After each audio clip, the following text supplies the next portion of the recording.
Vocês poderiam imaginar as formas mais despropositadas de consumo que 70 bilhões poderiam, no máximo, ser arranhados ao longo da existência de vocês. Portanto, vejam, uma sociedade como essa, ela produz um sentido tautológico, tautologia é um tipo muito simplista de pensamento, né? Em que o dinheiro ele deva se tornar mais dinheiro. Isso é capital. Essa é a própria definição de capital. Essa é a própria pobreza existencial da sociedade capitalista. Faço um parênteses. Lembra vocês do seguinte, ó. Os homens da Grécia Antiga, senhores de escravos, aquela coisa toda, longe de mim defender isso, mas veja só.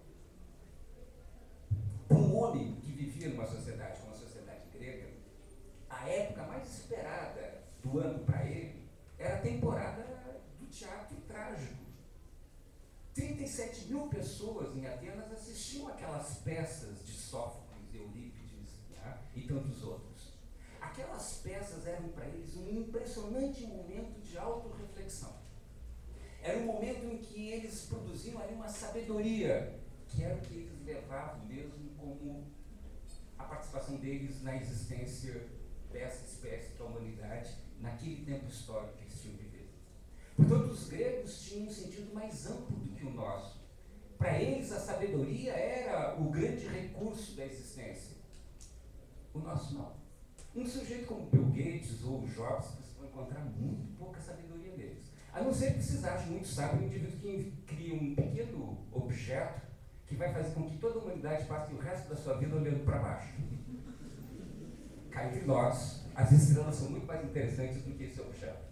Portanto, veja, não há esse sentido na sociedade burguesa. Ela é uma sociedade tautológica, empobrecedora, não só da sua dinâmica, mas da existência de todos que são obrigados, para existir, participar dessa dinâmica.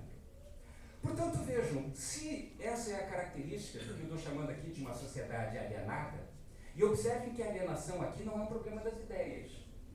Observem que eu estou mostrando para vocês que a alienação é a forma das práticas sociais. Ela está objetivada. Não é o indivíduo que é alienado, são as práticas sociais que são alheias à determinação da nossa vontade. É diferente. Vejam, se isso que eu estou falando aqui, então, faz sentido, né? Então, olha só, né? Nós podemos aqui tentar pensar um pouco, né? no que significa transformar dinheiro em mais dinheiro. Se isso fosse apenas inventar uma máquina, a gente já teria resolvido o problema há muito tempo, né, pessoal? Mas não é. Vejam, na sociedade capitalista, a transformação do dinheiro em mais dinheiro, né, é um grande mecanismo social. Quando nós pegamos assim a origem do comércio lá no final do feudalismo e tal, observem que a origem do comércio ela não produzia grandes fortunas. Os mercadores nunca conseguiram produzir grandes fortunas. Os mercadores, na verdade, eles mantinham algumas fortunas que eles tinham produzido através da pirataria, da rapina. Todos os grandes povos comerciantes do mundo, o ponto de partida deles tinha sido uma grande rapinaria. Rapinaram em algum lugar, como os gregos faziam, os fenícios faziam isso, judeus também faziam isso. Todos os povos que se dedicaram ao comércio na história humana, tá, eles tinham um ponto de partida que permitia a eles um valor que depois eles mantinham. Porque não eram sociedades voltadas ao acúmulo de valor permanente como a sociedade burguesa. No máximo, eles tinham tesouro. Tesouro não é capital. Francis Drake e aqueles piratas todos, pessoal, não eram capitalistas. Eles tinham seus tesouros e pronto. Era uma forma de garantir uma certa existência confortável, ponto final. Na sociedade capitalista, nós temos que transformar o dinheiro em mais dinheiro e o comércio não transforma. O único modo de se transformar dinheiro em mais dinheiro é produzir uma mediação na sociedade burguesa, que é uma mediação da produção do valor. O que é valor no capitalismo? Valor no capitalismo, no sentido econômico estrito, é uma medida que a gente dá a todos os produtos que são criados. Todos os produtos que são mercadorias, eles precisam ser medidos pelo valor. E o valor mede? Ele mede o tempo de trabalho que se gasta para fazer esse produto. É um tempo de trabalho socialmente necessário para fazer a produção. É isso que vai mais ou menos medir a atividade de todos nós na sociedade. Ora, tem gente que gasta 5 horas para fazer um pão, tem gente que gasta 2 horas para fazer um pão, e tem gente que gasta 3 horas para fazer um pão. Entre as 5 e as 2, vai se produzir uma média. O valor mesmo do pão no mercado é essa média. O cara que gasta 5 está perdendo dinheiro. O cara que gasta 2 está ganhando mais dinheiro. Portanto, a produção de valor, ela é determinante na sociedade. E como é que a gente produz valor? Na medida do tempo do trabalho que nós utilizamos para produzir um produto. Portanto, na sociedade burguesa, pessoal, a gente só transforma dinheiro em mais dinheiro se nós usamos dinheiro para empregar outras pessoas, e ao empregar essas outras pessoas, nós produzimos mercadorias através do tempo de trabalho, né, em que elas estão ali mobilizadas. É essa mobilização da força de trabalho que permite, então, nós transformarmos esse dinheiro em mais dinheiro. Por quê? Porque no tempo em que eu trabalho, a minha troca de trabalho com o salário, ela é sempre menor do que a produção que eu realizo. Portanto, nós trabalhamos 10 horas por dia, o nosso salário lhe corresponde a 5 horas de trabalho. As outras 5 são o lucro do proprietário. Esse é o grande segredo do capitalismo. Mas olha só, eu não vou, evidentemente, entrar aqui num discurso que você já sabe sobre a exploração do trabalho, que não é o meu objetivo agora. O que eu quero mostrar para vocês é o seguinte: sim, é verdade, no capitalismo, então, tudo é mercadoria, tudo é medido por dinheiro, todos nós somos mobilizados o tempo inteiro para produzir mercadorias ou para comprar mercadorias, né? E nessa mobilização é medido o nosso tempo de trabalho porque ele faz parte da competição do mercado. Só que tem um detalhe que é um detalhe importante, é a contradição que o capitalismo produz através disso. A contradição do capitalismo, pessoal, ela é a contradição de que ele precisa do trabalho para produzir valor, mas na competição entre os capitalistas, ele precisa desenvolver sua técnica para poupar trabalho. Então, olha só que contradição impressionante. Ó. Eu só transformo dinheiro em mais dinheiro se eu empregar bastante gente. Mas não me interessa empregar bastante gente porque eu quero ganhar o mercado do meu concorrente. Ele está gastando 4 horas, 5 horas para fazer o pão e eu quero fazer ela em 2 horas. Para fazer em 2 horas, eu posso intensificar o trabalho dos meus operários, mas isso não vai funcionar muito. A melhor forma de eu produzir pão em 2 horas é utilizar bastante máquinas. Na medida em que eu utilizo bastante máquinas, eu vou desempregar trabalhadores. E ao desempregar trabalhadores, veja, eu reduzo o trabalho que produz as mercadorias, portanto, eu reduzo o valor. Mas é exatamente o valor a única forma que permite a transformação de dinheiro em mais dinheiro. É uma contradição. Essa é a própria contradição que a forma social produz no seu desenvolvimento. Então, olha só, ao longo da história do capitalismo, todos os capitalistas individuais, eles precisam ser marcados pela competição. Ser marcado pela competição é exatamente isso. Eu preciso produzir o meu produto em menos tempo do que o meu concorrente produz. Todos nós intensificamos a jornada de trabalho. Até ali nós empatamos. Como é que eu venço ele? Mudando as minhas técnicas. Só que quando eu mudo minhas técnicas, eu passo a usar menos trabalho. E se eu uso menos trabalho, eu produzo menos valor. Por muito tempo, foi possível nós fugirmos dessa contradição. Como é que a sociedade capitalista fugiu, né, de se encontrar de frente com essa contradição? 2 mecanismos básicos permitiram isso, pessoal. Vou falar deles muito rapidamente. O primeiro deles é o seguinte, é a expansão de mercados. Tá? Então, pode ser que eu vou diminuindo o número de trabalhadores na minha empresa, mas eu vou aumentando a quantidade de produtos. E ao aumentar a quantidade de produtos, eu vou ganhando mercados longe da minha localidade. Isso permitiu, através do colonialismo, que o capitalismo tivesse sempre um grande fôlego na sua expansão. A segunda razão que permitiu com que essa sociedade não se deparasse com esse limite é a criação de novos produtos. Ora, no início começou com os tecidos, depois chegou os alimentos, depois se inventou o trem, depois o navio a vapor, depois o carro, depois a eletricidade, eletrodoméstico. Veja, a expansão de produtos para a vida cotidiana, ela foi se tornando cada vez mais ampla. Com isso, essa contradição, ela não aparecia violentamente ainda, mas ela estava ali o tempo inteiro. O tempo inteiro. Logo mais, eu vou voltar a ela. Portanto, vejam, para fechar aqui meu primeiro raciocínio, nós vivemos uma sociedade de práticas sociais alheias à nossa vontade, ela é marcada por mediações de coisas. Para nós existirmos socialmente, nós precisamos sempre comprar mercadorias e ter dinheiro.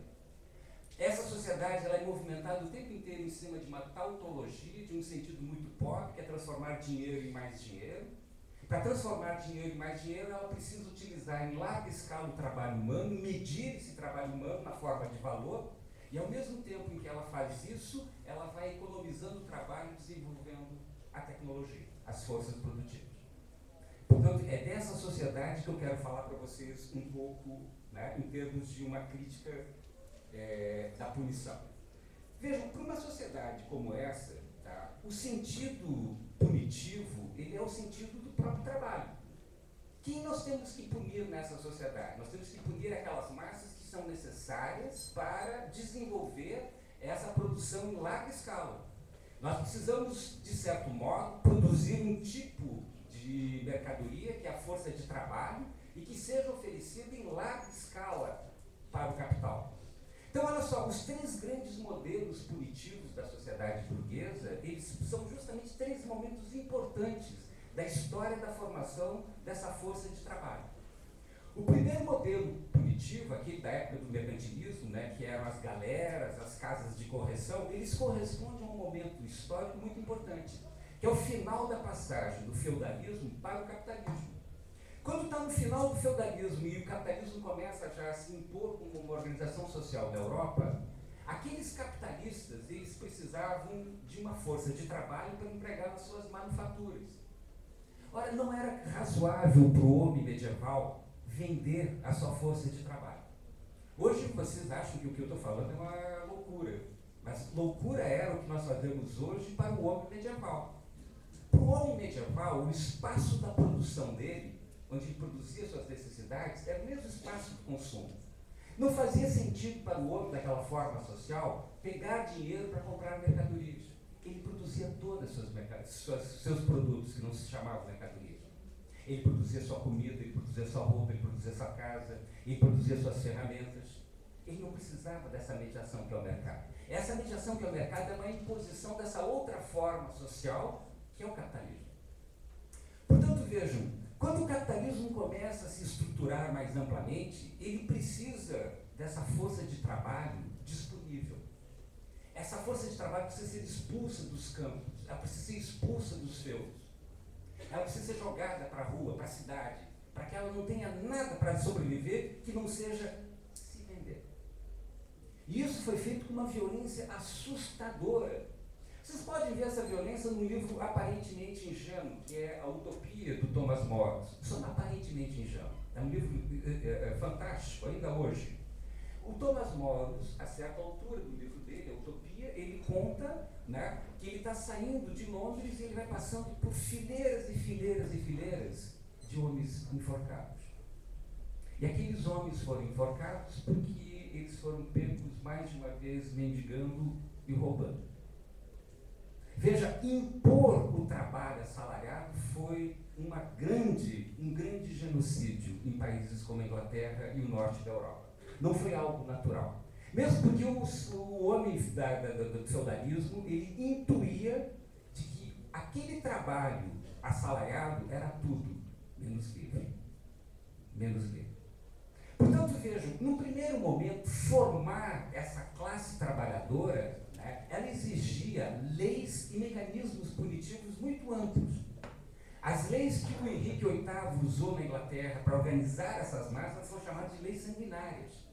E os mecanismos que se utilizaram foram esses, né? Deportar para colônias, galeras, né? Se enfiar dentro das casas de correção. Era uma série de horrores que se produzia para fazer com que os indivíduos aceitassem esse mundo. Depois de algumas gerações, se perde a memória do que foi antes e se aceita esse mundo como um mundo natural, mas não é razoável isso. Veja, um segundo momento em que nós vamos produzir um outro paradigma punitivo na sociedade capitalista, ele já é um outro momento do desenvolvimento do capitalismo, é a época em que se produzem as indústrias. O segundo grande modelo, o segundo grande paradigma punitivo são as prisões. E as prisões, elas são necessárias agora para produzir um outro tipo de trabalhador. Não é mais para produzir apenas aquela força que se vende. É necessário agora produzir um trabalhador que ele seja disciplinado. Trabalhar com a máquina exige um tipo de disciplina diferente daquela do artesão e daquela do que trabalhava na manufatura. Então vejam, no final do século XVIII, que já é a época do início da Revolução Industrial, é fundamental para o capital produzir um exército industrial de reserva. E esse exército industrial de reserva significa o seguinte, ó, eu preciso me vender, eu preciso trabalhar, eu preciso ser alguém absolutamente disciplinado e, mais do que isso, eu tenho que aceitar que durante algum período eu posso não encontrar trabalho. E não por isso eu devo me revoltar contra essa sociedade. As prisões produziam exatamente esse tipo de homem, o homem disciplinado, o homem que fazia com que a sua alma controlasse o próprio corpo. Portanto, vejam, esse exército industrial de reserva, que vem junto com a Revolução Industrial, né, ele é também, então, né, uma massa a ser construída, que é um desdobramento daquela massa anterior, né, que era a primeira massa a ser produzida como força de trabalho, só que agora ela precisava ser urbanizada e disciplinada. Ora, esse tipo de disciplina e de paradigma punitivo durou até o final do século XX. Ao final do século XX, o capitalismo vai passar por transformações em que esse modelo do trabalhador disciplinado não é mais necessário. E a partir do final do século XX vai se produzir, então, um novo modelo punitivo. Este modelo punitivo do final do século XX, eu vou explicar ele para vocês um pouco mais agora. Por que ele muda? Porque há uma questão que nós vamos conversar rapidamente sobre ela, mas há uma questão muito importante, né, em que o capitalismo, ele é uma sociedade eterna. Vocês acham que ele vai durar muito tempo? Porque olha só, se vocês pensarem, deem-se o trabalho de pensar uma coisa. Na sociedade burguesa, quando a gente está totalmente mobilizado para transformar dinheiro em mais dinheiro, nós não pensamos muito, né, pessoal? Nós temos que nos vender e achar a melhor oferta para a nossa venda. Mas se vocês pensarem um pouco, não é uma sociedade razoável, ela tem uma contradição mortal, que é essa que eu mostrei para vocês. Para o capitalista competir, ele tem que dar um tiro do pé. O que é dar um tiro do pé? Ele precisa do trabalho humano para produzir valor. Sem trabalho humano não tem valor. Não existe produção de lucro sem trabalho humano. Mas para competir, ele tem que eliminar trabalho humano. E quanto mais ele compete, mais ele livra trabalho humano e menos valor ele produz. Portanto, é uma contradição em processo. Nessa contradição em processo dessa sociedade com um sentido empobrecido, ela duraria o tempo inteiro? Ela é eterna? Você sabe que os romanos, no século 3 e 4, eu estudo bastante os romanos, me interessam muito. Por que me interessam dos romanos? Me interessa entender sociedades que desapareceram.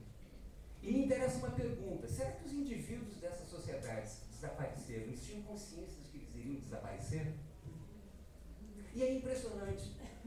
Alguns até têm de que eles estão decaindo, né? Então, entre os romanos, há um discurso da decadência muito interessante, mas não que eles iriam desaparecer. Vejam, não é natural nós imaginarmos o fim daquilo que nos produziu. A criança não pensa que um dia ela e seus pais morrerão. Não faz parte do universo dela pensar isso, ela não tem recursos. A nossa sociedade nos infantiliza nesse sentido. Por quê? Porque ela não nos dá recursos para que nós nos demos conta de que ela também tem um tempo histórico determinado, ela não é eterna, e que ela tem contradições dilacerantes. Portanto, vejam, por que no final do século XX a punição na sociedade burguesa vai mudar? A punição na sociedade burguesa no final do século XX, a partir da década de 70, né, do século passado, ela vai mudar porque o capitalismo vai começar a entrar numa larga, longa crise sem saída.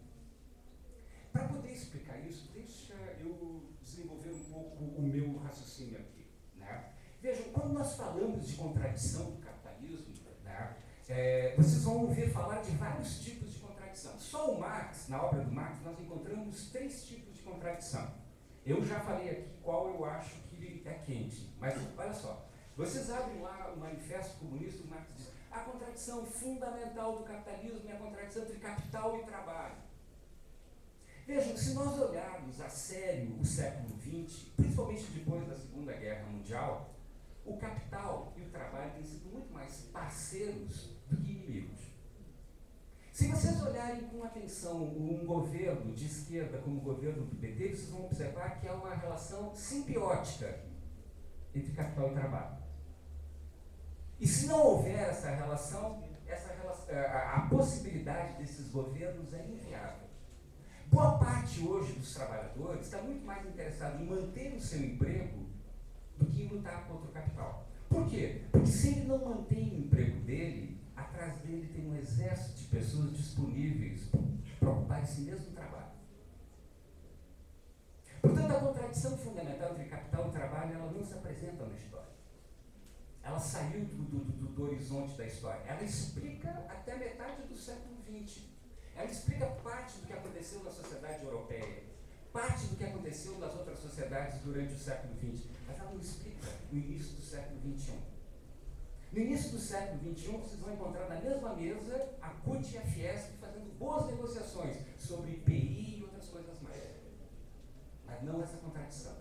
Uma segunda contradição que o Marx chamava a atenção, ele diz o seguinte: a certa altura da história da humanidade, as forças produtivas, as técnicas, se desenvolvem mais do que as relações sociais de produção.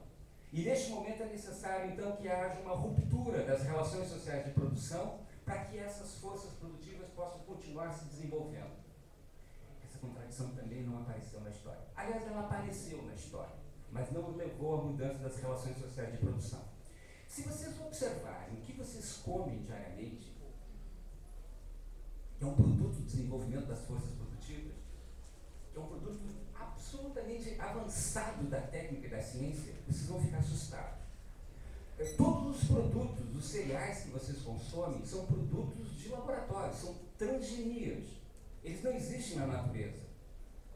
Junto com este produto, essa semente transgênica, foi necessário todo um largo processo de adubação química para que ela pudesse germinar.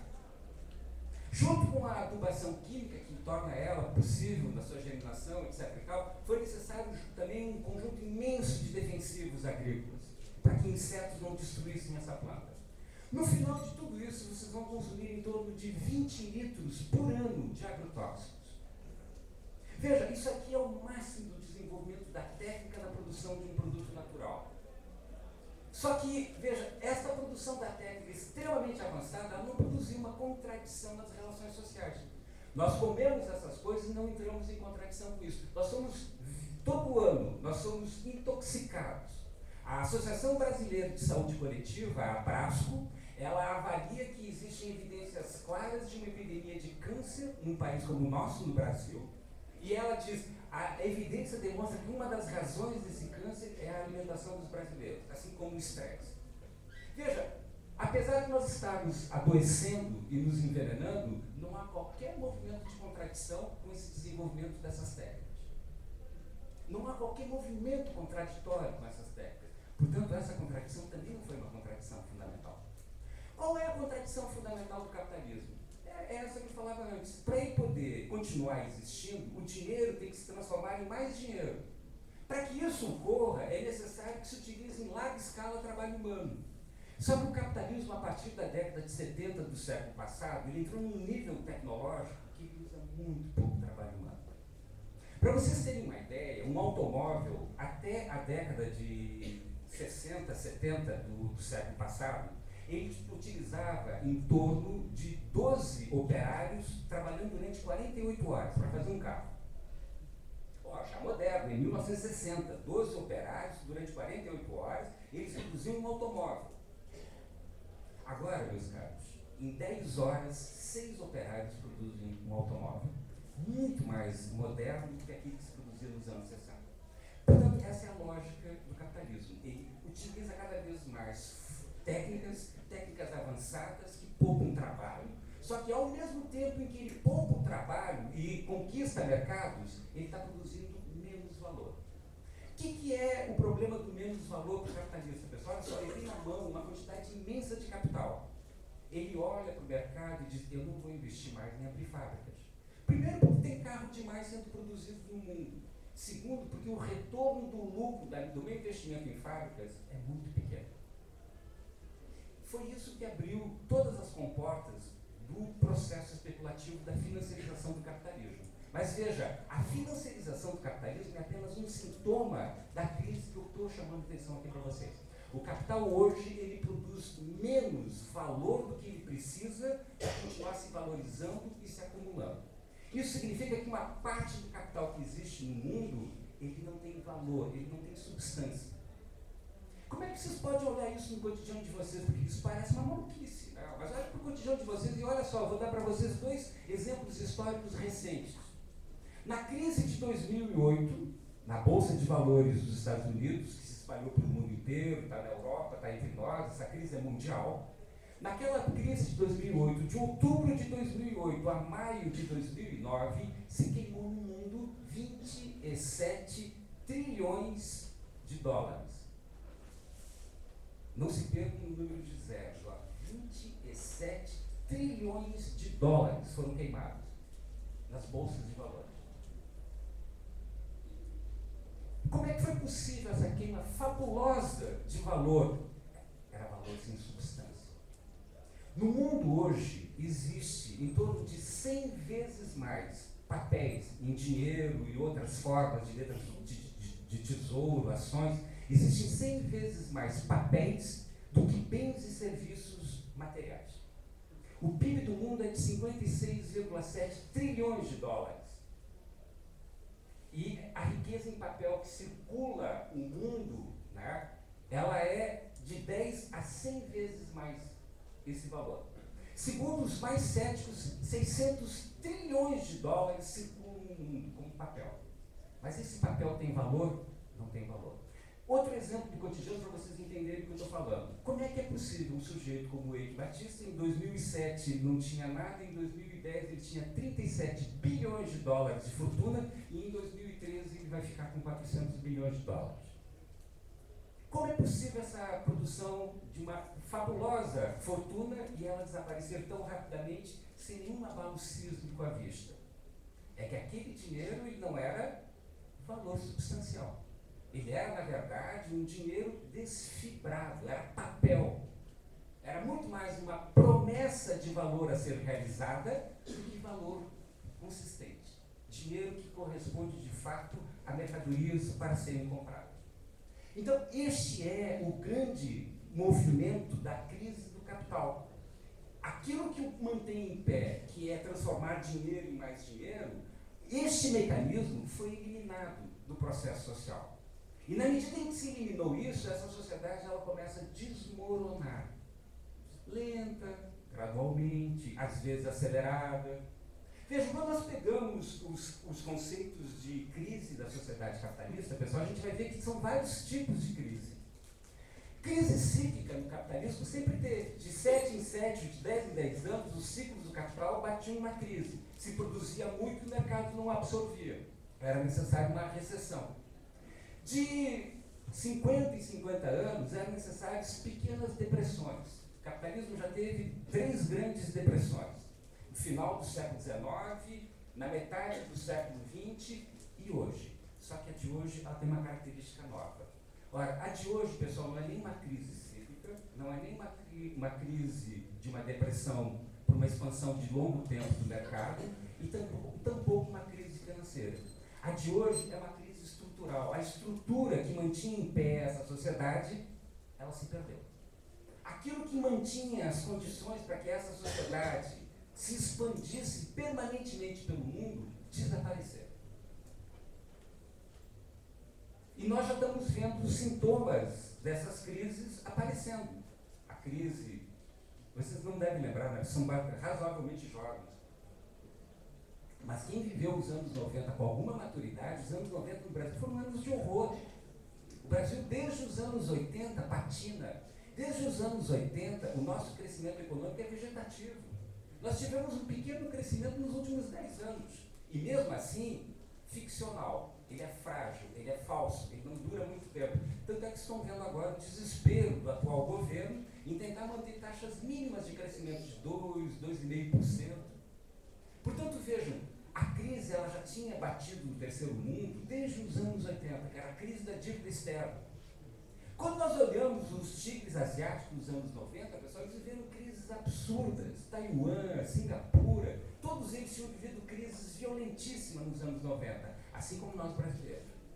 Só que no final dos 90, pessoal, no início do século XXI, essa crise começou a chegar no primeiro mundo.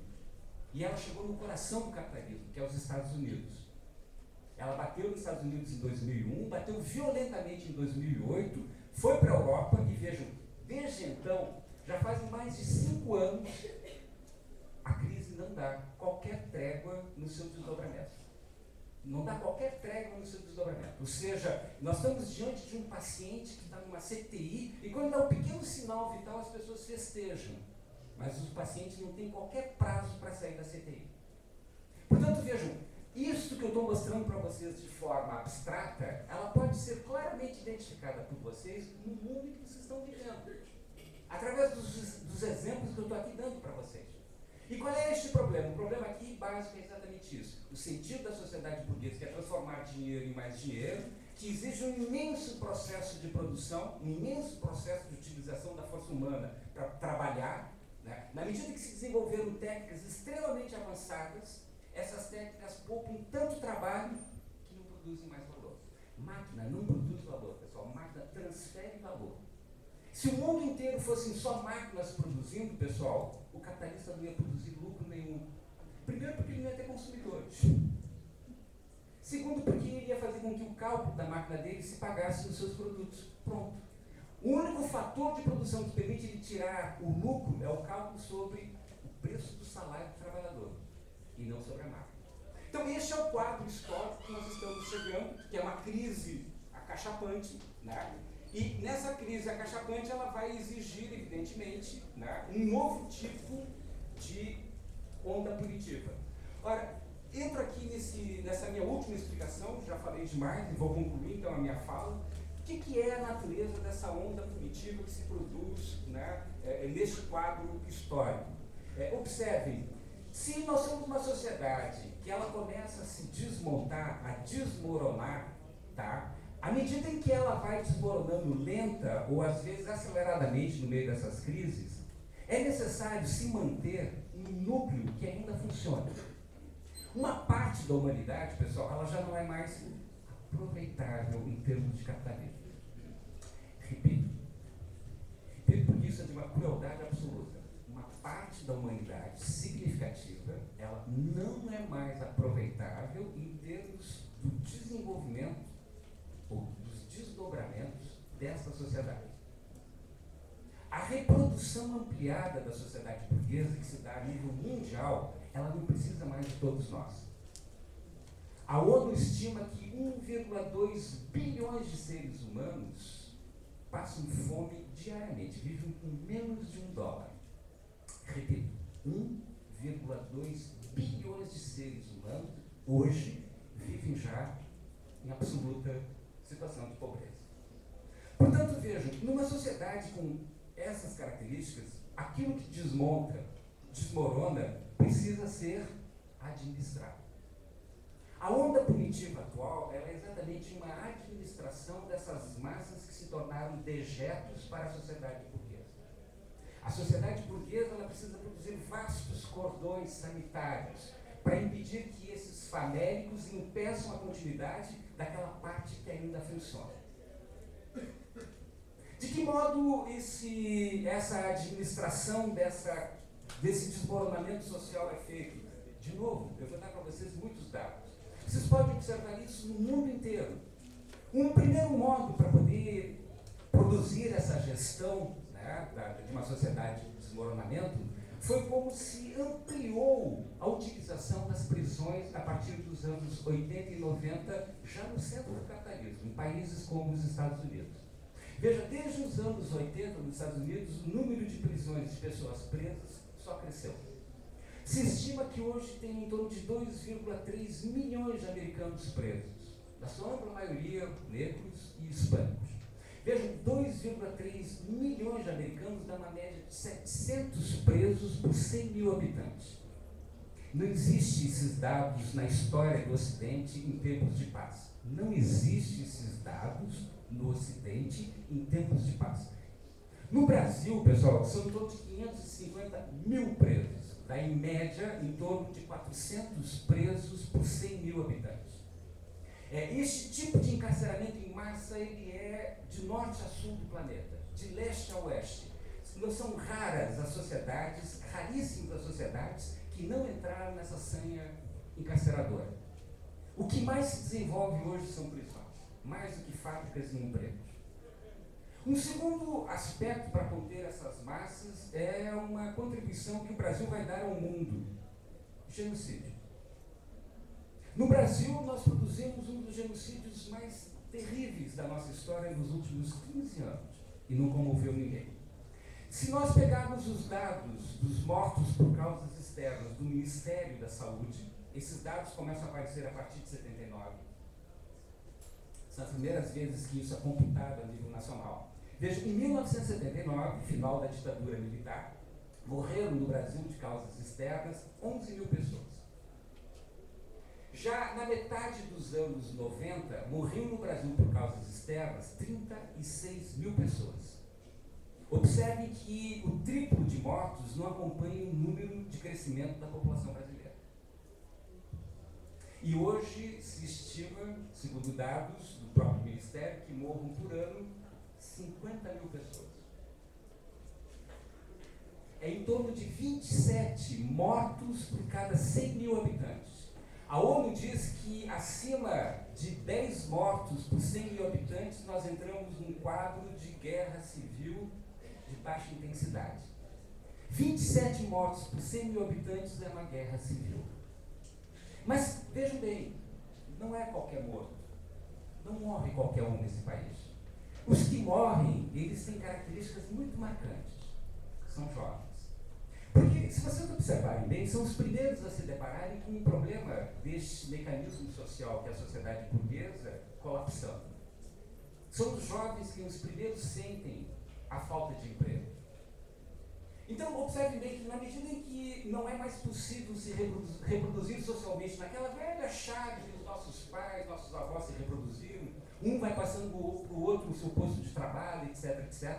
Na medida em que se bate agora com a cara no muro, se produz aqui uma forma mais ou menos endêmica de violência social. Esses jovens de 15 a 25 anos, que são a grande maioria desses mortos que eu estou aqui descrevendo para vocês, eles são mais do que nunca negros.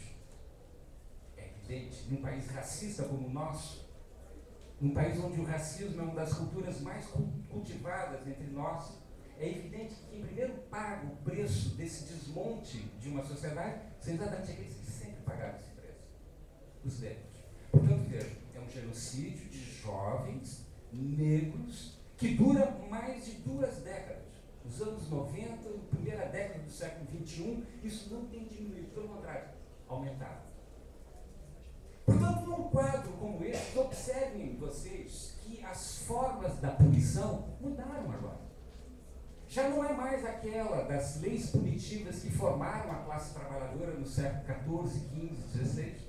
Já não são mais aquelas prisões do século XVIII, XIX que disciplinavam o indivíduo para aceitar, né, a disciplina do trabalho com a máquina. Agora, as formas punitivas, elas são em larga escala e a céu aberto. Uma parte é presa e outra parte é eliminada. Eu vou fechar aqui meu raciocínio dando para vocês um dado estarrecedor. Para poder controlar essas massas num vasto território, o Rio de Janeiro, nós somos a vanguarda. O Rio de Janeiro é sempre a vanguarda das coisas mais patológicas dessa sociedade, a nossa. Vejam, o Rio de Janeiro inventou as unidades de pacificação. As UPPs, elas mobilizam hoje um exército de 60 mil policiais. O Rio de Janeiro tem uma máquina de 60 mil policiais. O Rio de Janeiro tem uma população de 15 milhões de habitantes. Façam vocês as suas contas de quantos habitantes por cada policial nós temos. Se vocês observarem que um policial não policia crianças ele não policia velhos, ele não policia mulheres grávidas, etc. e tal, que um policial não policia a classe média. Vocês vão observar que cada um dos indivíduos das classes populares do Rio de Janeiro, ele tem uma relação com o policial que nem o filho dele tem com o professor.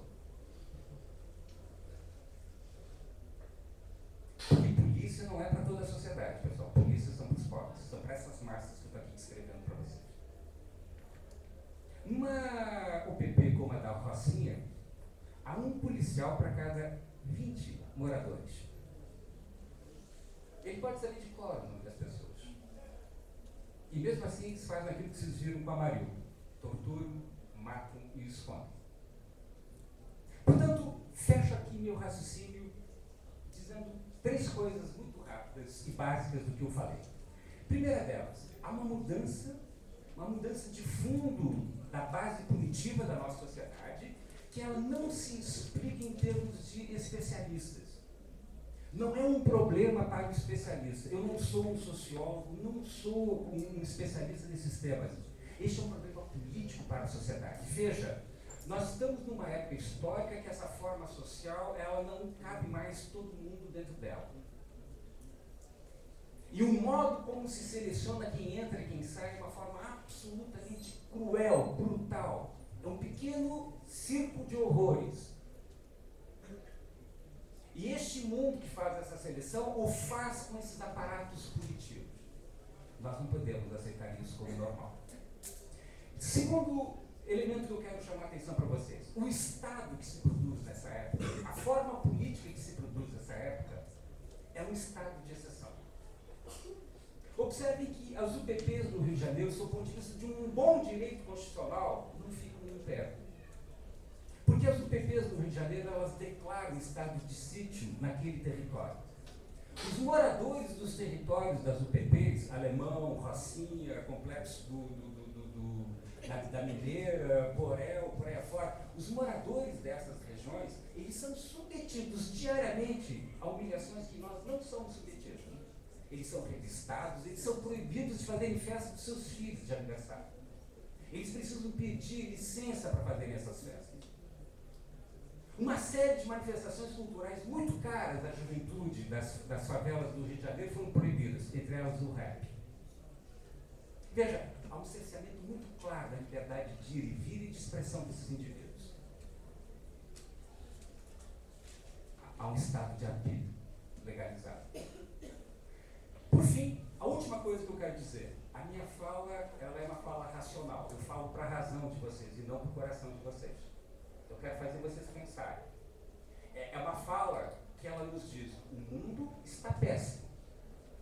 Ela fala pessimista, o mundo não está bom.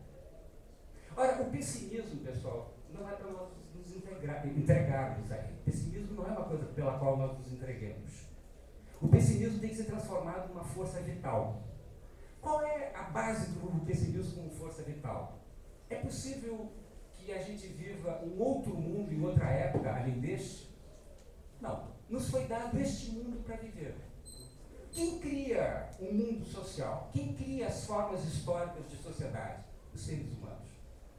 Portanto, se o mundo não é adequado ao que é a potência da humanidade, cabe à humanidade transformá-la. A minha fala é um pouco isso. É chamar a atenção para vocês que está na hora de nós transformarmos esse mundo. Não há mais o que esperar. Obrigado.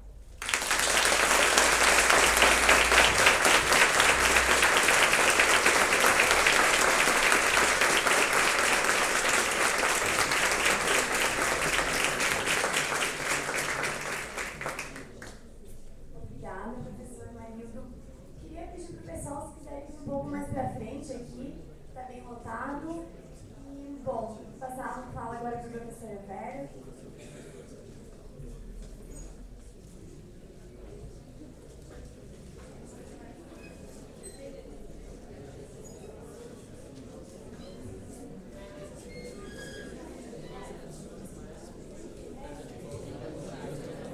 Aqui na frente tem bastante lugar ainda. Show.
pessoal, então já se acomodaram. Vou passar a fala agora para a professora Vera. Professora?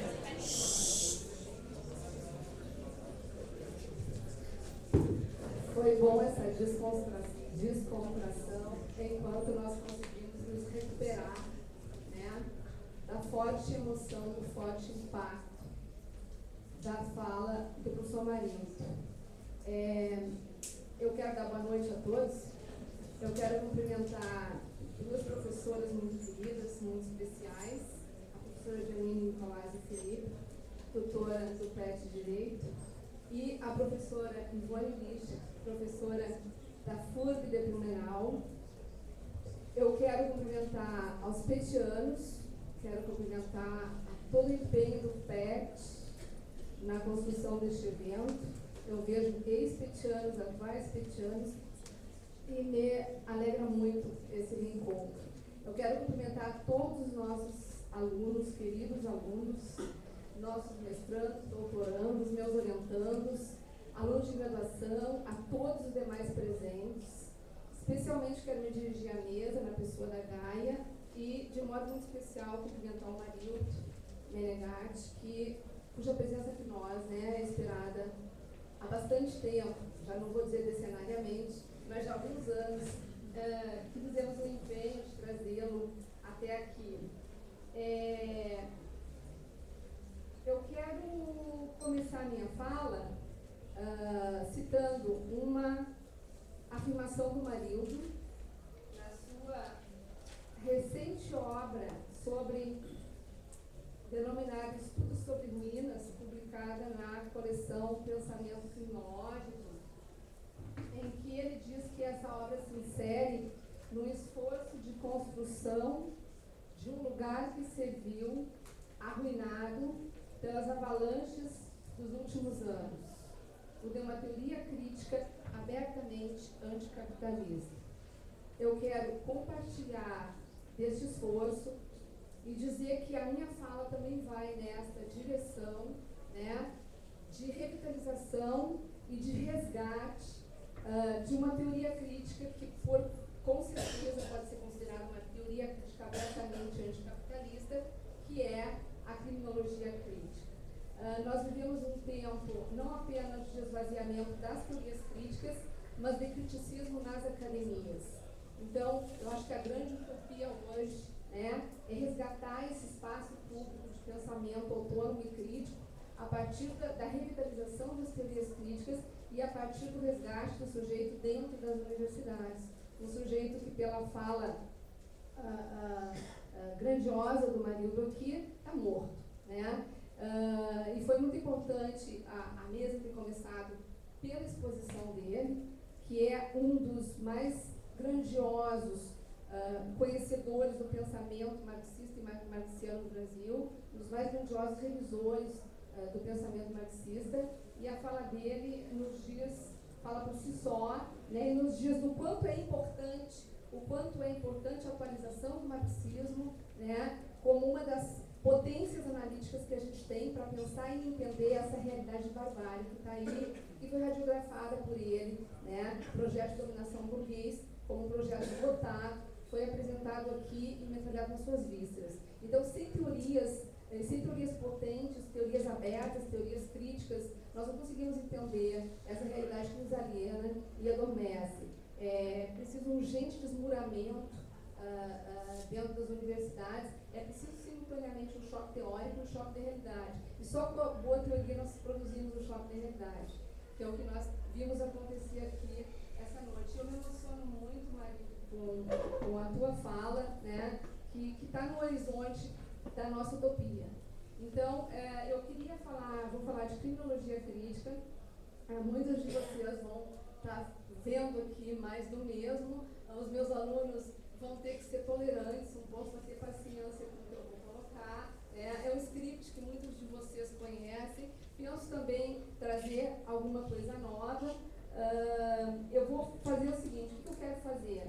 Eu quero revisitar a criminologia crítica, revisitar conceitualmente o que é a criminologia crítica desde a sua fundação, situar o processo de construção da criminologia crítica em América Latina, estabelecer algumas teses gerais, né, trazer algumas teses gerais a respeito do que eu estou chamando de um acúmulo criminológico crítico da modernidade e da colonialidade, e demonstrar a fecundidade desse acúmulo para a compreensão presente da situação do controle punitivo, da compreensão do sistema penal e da necessidade urgente de ultrapassagem do modelo punitivo vigente. Então, muito da minha fala já foi antecipada na fala do Marildo, e existe uma clara convergência, já que o que ele coloca é o horizonte, né, do capitalismo, o horizonte de reprodução do capital, que é o horizonte em que a criminologia crítica vai trabalhar.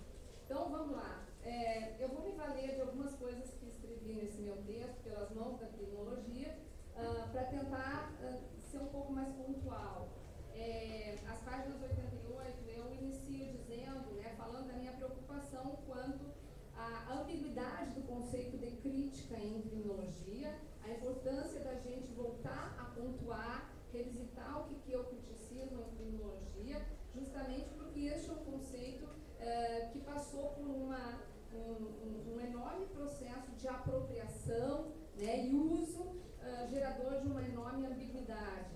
Esse conceito se reveste uma enorme ambiguidade, tanto epistemologicamente quanto teoricamente, quanto historicamente. Então, por isso, eu vou partir dele.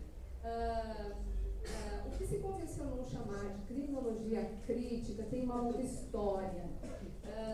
Ela é um saber que nasce em um momento histórico determinado, em um contexto histórico determinado, em um momento criminológico determinado e que vai se constituir num ethos específico. Esse momento histórico determinado em que surge uma criminologia crítica é os finais dos anos 60 e início dos anos 70 nos Estados Unidos da América e na Europa. A criminologia, que depois vai se chamar crítica, nasce com o nome de criminologia radical, é a sua primeira denominação, nos Estados Unidos da América, junto à escola de Berkeley, na Califórnia, seguida de uma produção inglesa chamada Nova Criminologia, e que se desenvolve na Alemanha, na Itália, na Escandinávia, então propriamente com o nome de criminologia crítica, onde se vai se constituindo uma comunidade de criminólogos internamente heterogênea e complexa, que nos leva a concluir que a criminologia não é um horizonte teórico monolítico e que tem várias divergências internas, né, mas que, em linhas gerais, nós podemos decifrar que ela constitui uma moldura analítica clara, né, um quadro analítico claro. Chegando no momento da produção alemã, italiana, principalmente, é que a criminologia crítica é assim denominada por autores como Alessandro Barata, Dario Melossi, Massimo Favarini e todo o grupo aglutinado em torno da Escola de Direito Penal em Bolonha de Criminologia, escola italiana.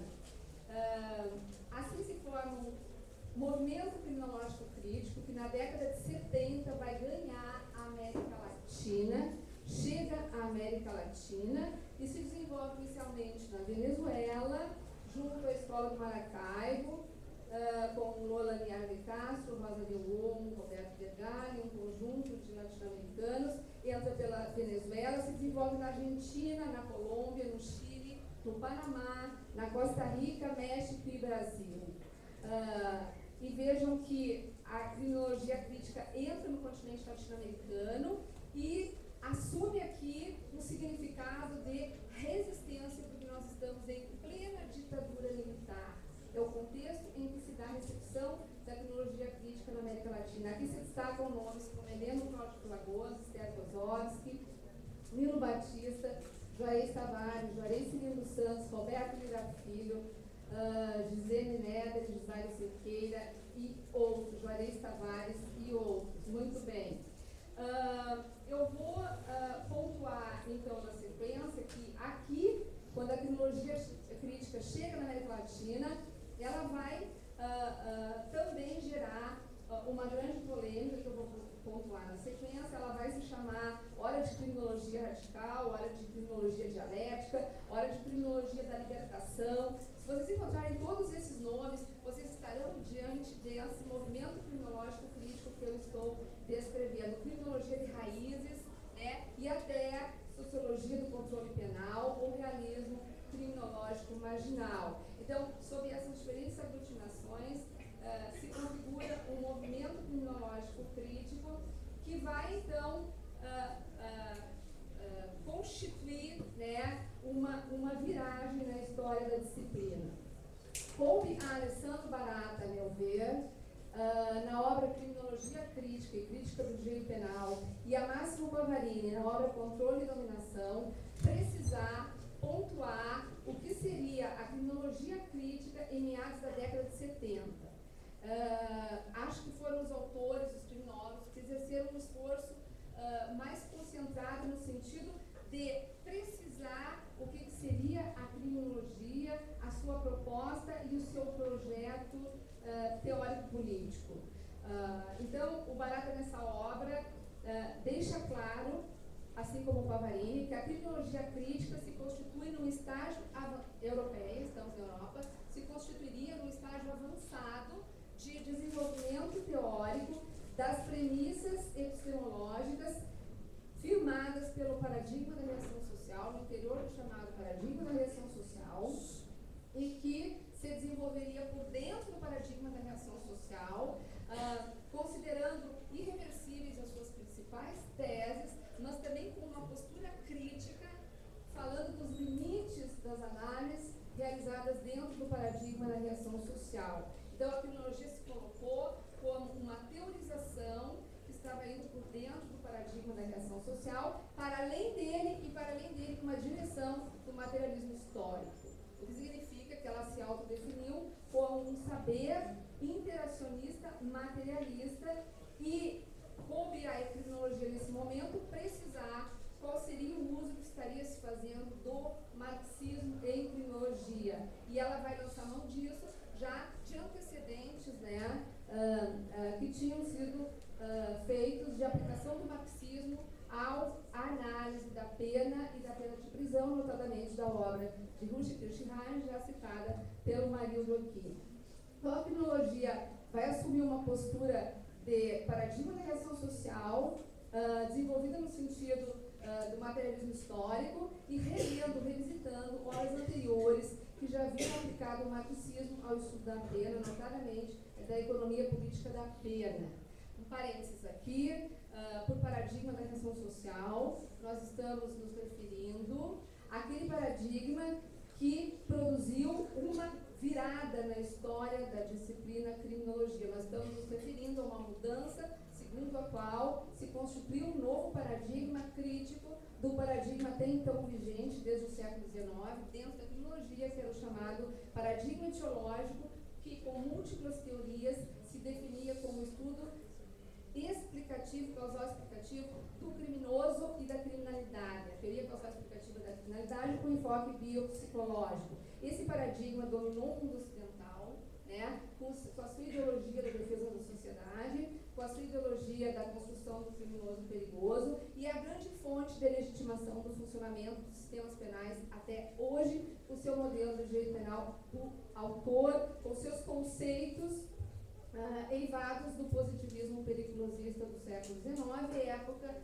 da gestação do capitalismo industrial. Então, o paradigma da reação social vai deslocar o objeto da criminologia do estudo do homem criminoso em seu meio, do estudo das causas da criminalidade, da legitimação da criminalização para as condições através das quais uma dada sociedade se constrói o sujeito criminoso. Vai deslocar, então, o objeto da criminologia do estudo do sujeito para o estudo das instituições que produzem e criminalizam certas pessoas em detrimento de outras numa sociedade. Vai estudar, então, o objeto da criminologia da reação social, será o estudo das instituições de controle social, especialmente o sistema penal. Como o sistema penal visto como um mecanismo de controle, que, então, ao criminalizar certas condutas, ao definir certas condutas como criminosas, ao selecionar certas pessoas, constitui a realidade social da criminalidade e do criminoso. É um paradigma, então, que vê a criminalidade como uma construção do sistema social, através das suas agências, das instituições de controle, com o respaldo do senso comum punitivo. Esse é o paradigma, então, que traz uma nova episteme na forma de ver a criminalidade. A criminologia crítica aceita a epistemologia do labeling approach do paradigma da reação social no que diz respeito à concepção de criminalidade. A criminalidade como uma construção social complexa, produzida pelas instâncias de controle, e vai além, para agregar que o paradigma da reação social não leva as suas últimas consequências das suas teses, se não concluir que essa construção social da criminalidade, ela tem uma conexão causal com a estrutura social capitalista. Então, a grande introdução que a criminologia faz na análise do paradigma da reação social é a introdução da estrutura social capitalista como o elemento significante para entender como se constrói o criminoso na nossa sociedade. Podemos dizer que o grande avanço do paradigma da reação social foi ter radiografado a seletividade do sistema penal, a construção desigual dos criminosos produzida nessa sociedade. Mas o paradigma da reação social não levou adiante a tese de seletividade, relacionando essa seletividade com a estrutura de classe da sociedade. Então, a análise da criminologia crítica vai tentar mostrar, partindo das indicações da economia política da pena, né, que o sistema penal e a pena de prisão, que é fundamental, eles não podem ser compreendidos fora da estrutura social capitalista, que existe uma relação funcional chave, mediante a qual o sistema penal e a pena de prisão se constituem como um dos elementos, uma das instituições centrais de reprodução da desigualdade e da violência estrutural na sociedade capitalista. Então, estes estudos vão se desenvolver no sentido de demonstrar que a pena de prisão e o sistema penal moderno só podem ser compreendidos como um momento fundamental do projeto de dominação burguês. A criminologia crítica, então, vai debater como se dará a aplicação do marco teórico marxiano e marxista dentro das teses do paradigma da reação social, e esse debate chega na América Latina na década de 70. Quando ele chega na América Latina na década de 70, esse debate encontra aqui, né, toda uma comunidade criticamente posicionada em relação já à recepção da criminologia crítica no nosso continente e que vai colocar um conjunto de interrogantes de extrema importância. O impacto do criticismo aqui vai gerar o seguinte debate. Nós podemos aqui na América Latina simplesmente receber a produção criminológica crítica do centro-americano e europeu, reproduzindo as suas teses, ou é chegado o momento da América Latina construir o seu verdadeiro, o seu genuíno e próprio pensamento criminológico. Quais são as bases dessa recepção? Nós nos limitaremos a reproduzir as teses da criminologia crítica em América Latina, ou nós iremos caminhar na direção da construção de um pensamento criminológico crítico latino-americano? Pode-se dizer, pelo imenso debate travado aqui, né, que as comunidades latino-americanas que abraçaram este debate responderam afirmativamente que o momento era de se libertar do imperialismo ideológico, se libertar do imperialismo cultural e produzir um pensamento genuinamente latino-americano no campo da criminologia. E eu considero que este debate foi um dos mais importantes que aconteceu na nossa região. Vejam bem, o marxismo só chega à criminologia século e meio depois, né? Foi demasiadamente retardada a chegada do marxismo à criminologia. E o marxismo produzido no capitalismo central, né, não poderia ser implantada criticamente na periferia latino-americana.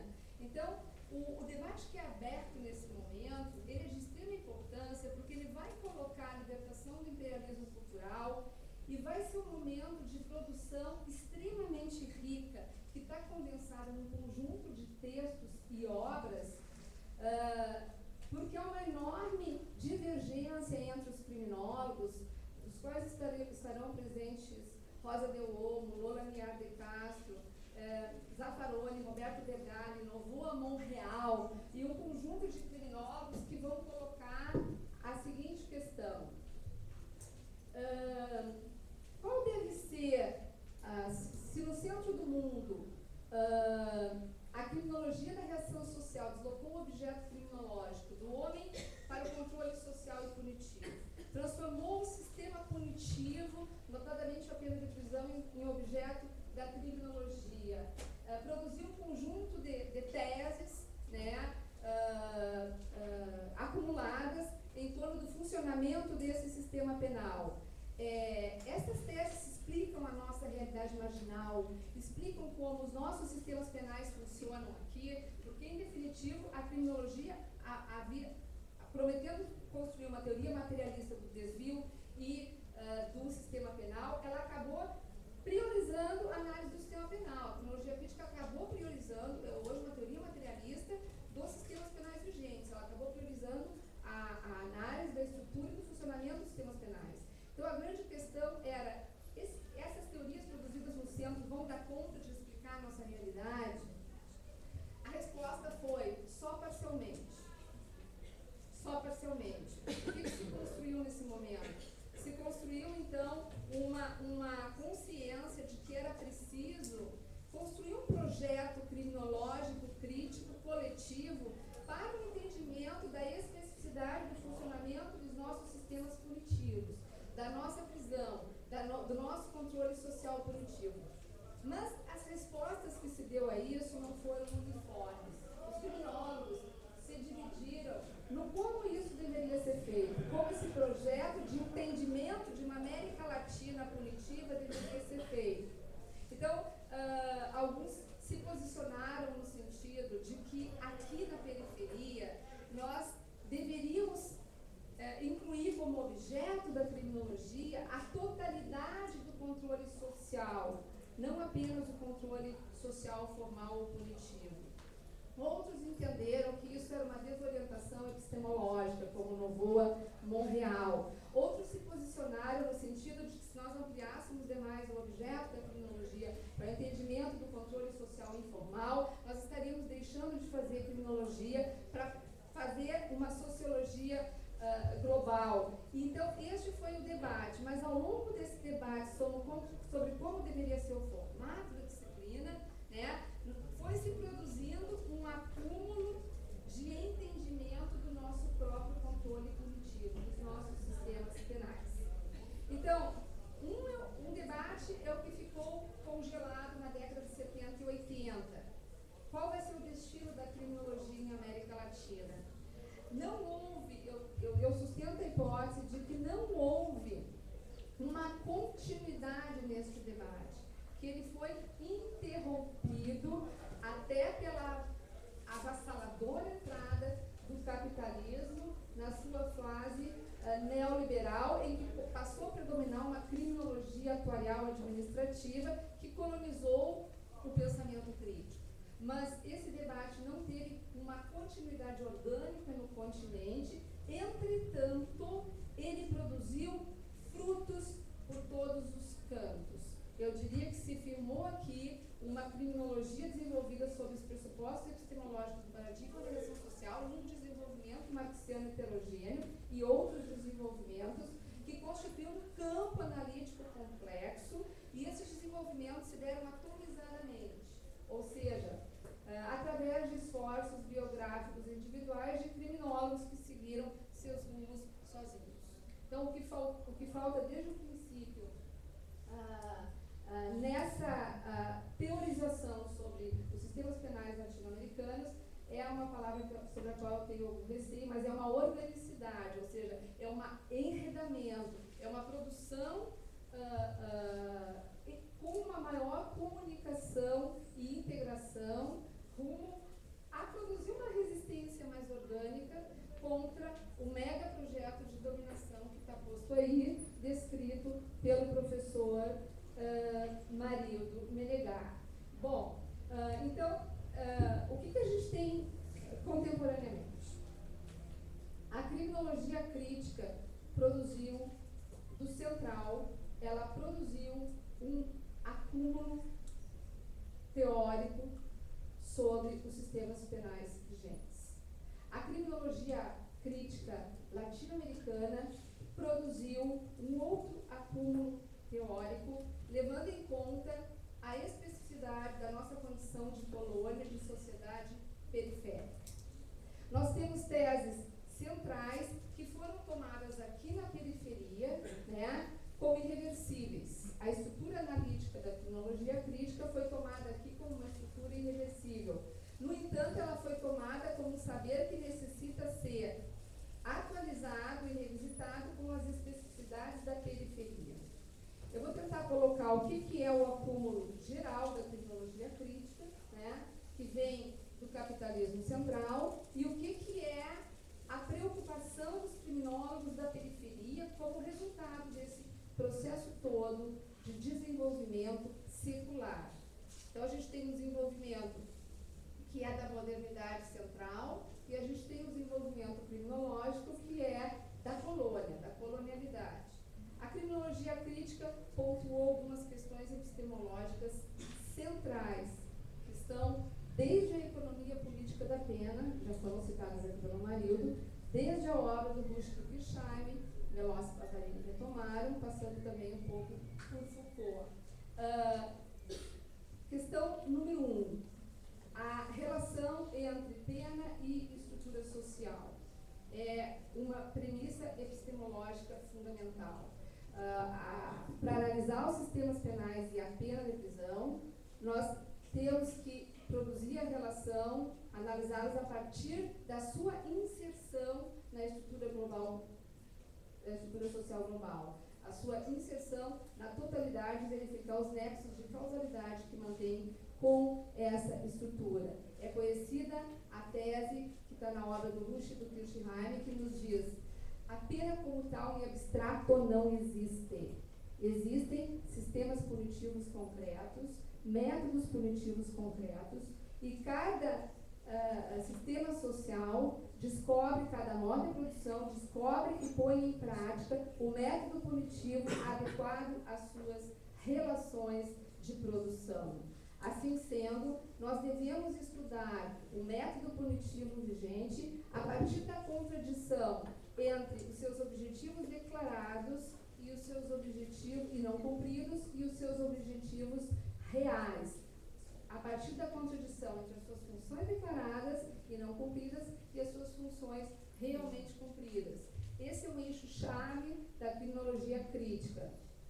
Então, a criminologia crítica se apropria desse conhecimento para estudar a pena de prisão e o sistema penal convertidos em objeto criminológico.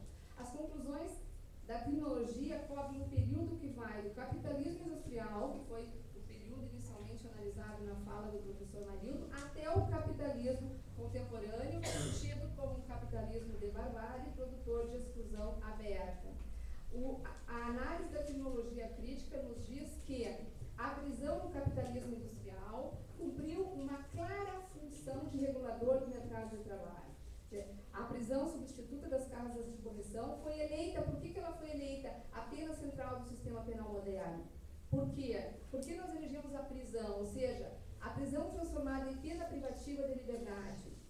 Porque a prisão cumpriu uma função fundamental nos países do capitalismo industrial, notadamente Holanda, Inglaterra, os países da Revolução Industrial, cumpriu uma função fundamental de ser um mecanismo de controle complementar ao cárcere que concorreu definitivamente para a construção do proletariado europeu, ou seja, para a transformação do camponês emigrado, expulso do campo na desobrigação do modo de produção feudal em sujeito trabalhador, dócil e útil, a partir da arquitetura disciplinar, do modelo disciplinar, né, que impunha uma construção de uma mão de obra apropriada ao trabalho no cárcere. Então, a prisão cumpriu uma função clara de ser uma metáfora da fábrica, uma metáfora do cárcere e um controle social complementar ao controle social do mercado de trabalho.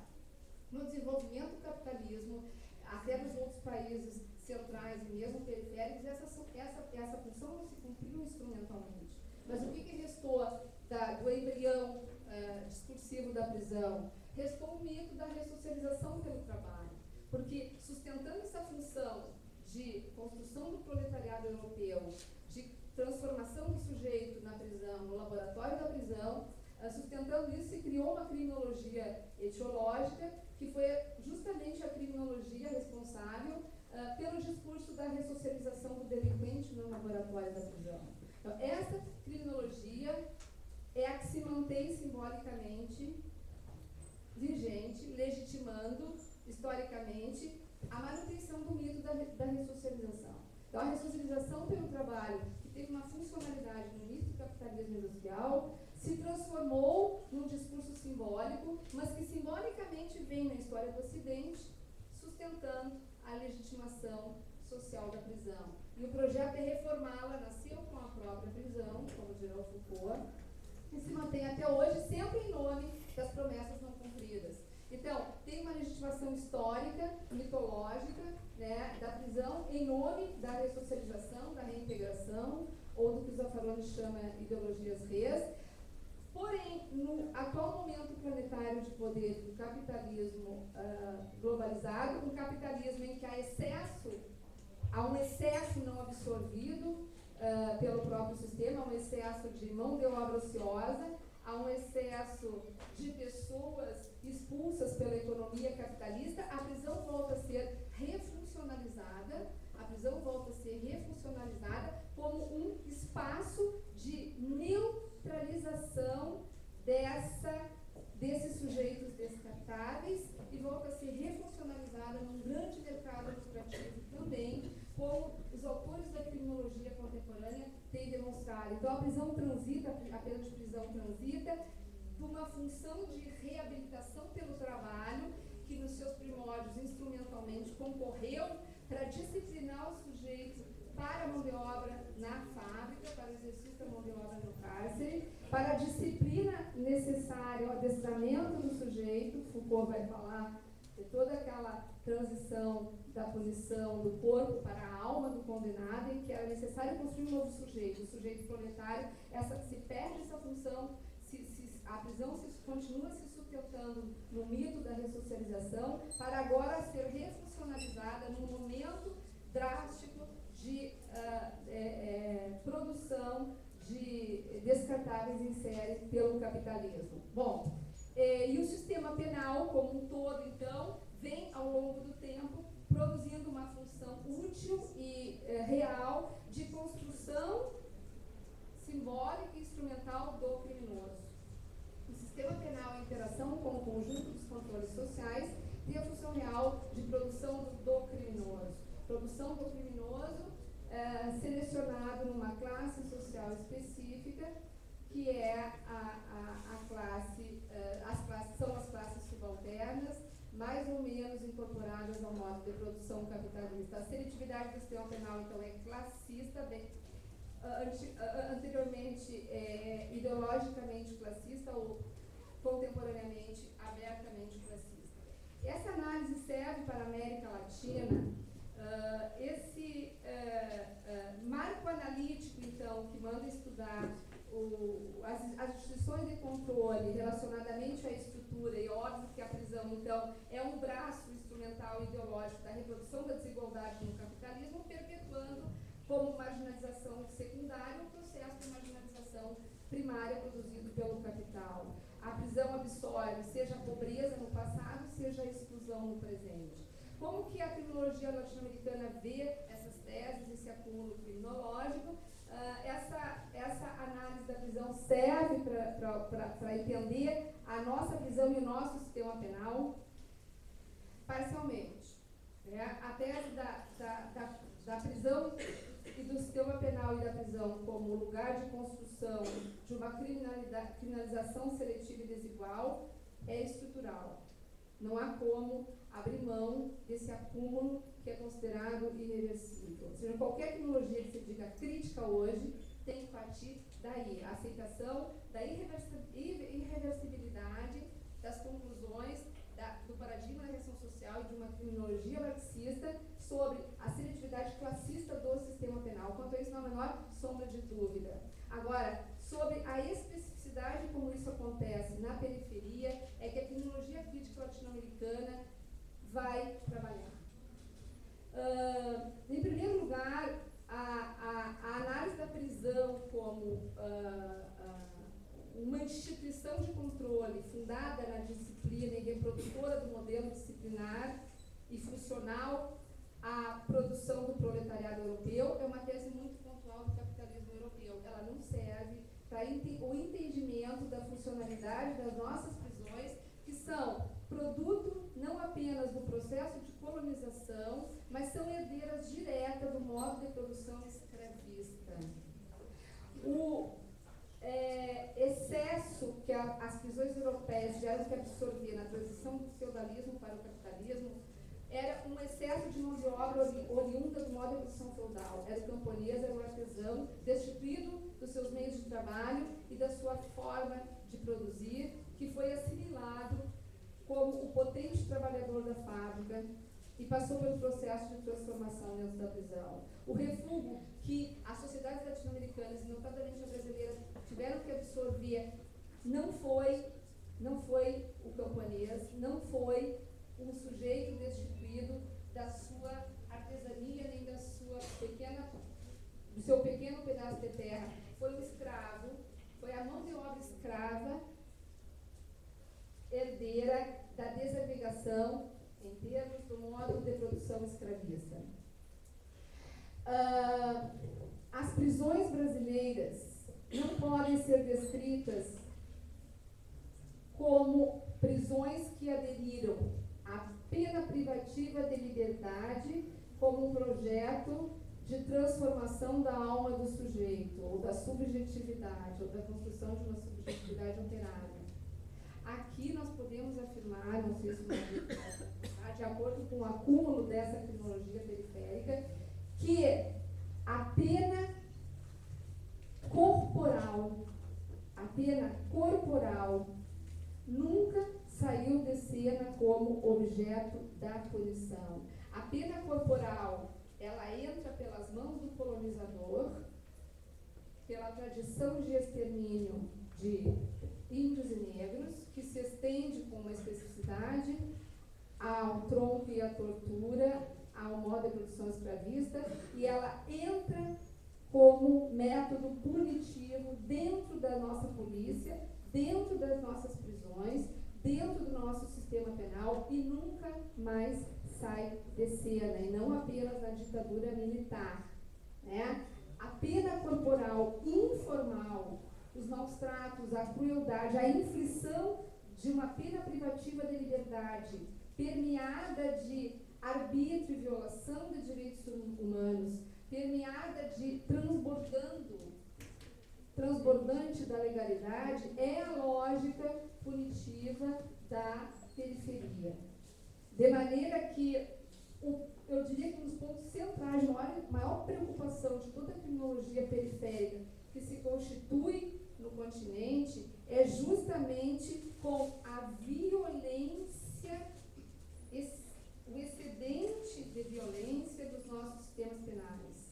É com o transbordamento de qualquer legalidade, portanto, com o fato de que por dentro de uma pena de prisão oficial que entra no continente, com fins declarados de reabilitação, se mantém subterraneamente ao longo de toda a história da América Latina uma pena de morte informal baseada na inflição de dor corporal, de tortura e de extermínio por dentro dos sistemas penais vigentes, né? E, sobretudo, no input do sistema, que é o aparelho policial, e no output do sistema policial, do sistema prisional.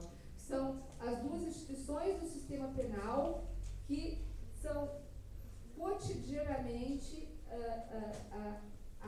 adestradas a infligir castigos corporais cruéis e produzir morte. Então, nós podemos dizer que o grande tema que começa a nascer na criminologia latino-americana é o tema do extermínio e da morte, e do genocídio, né?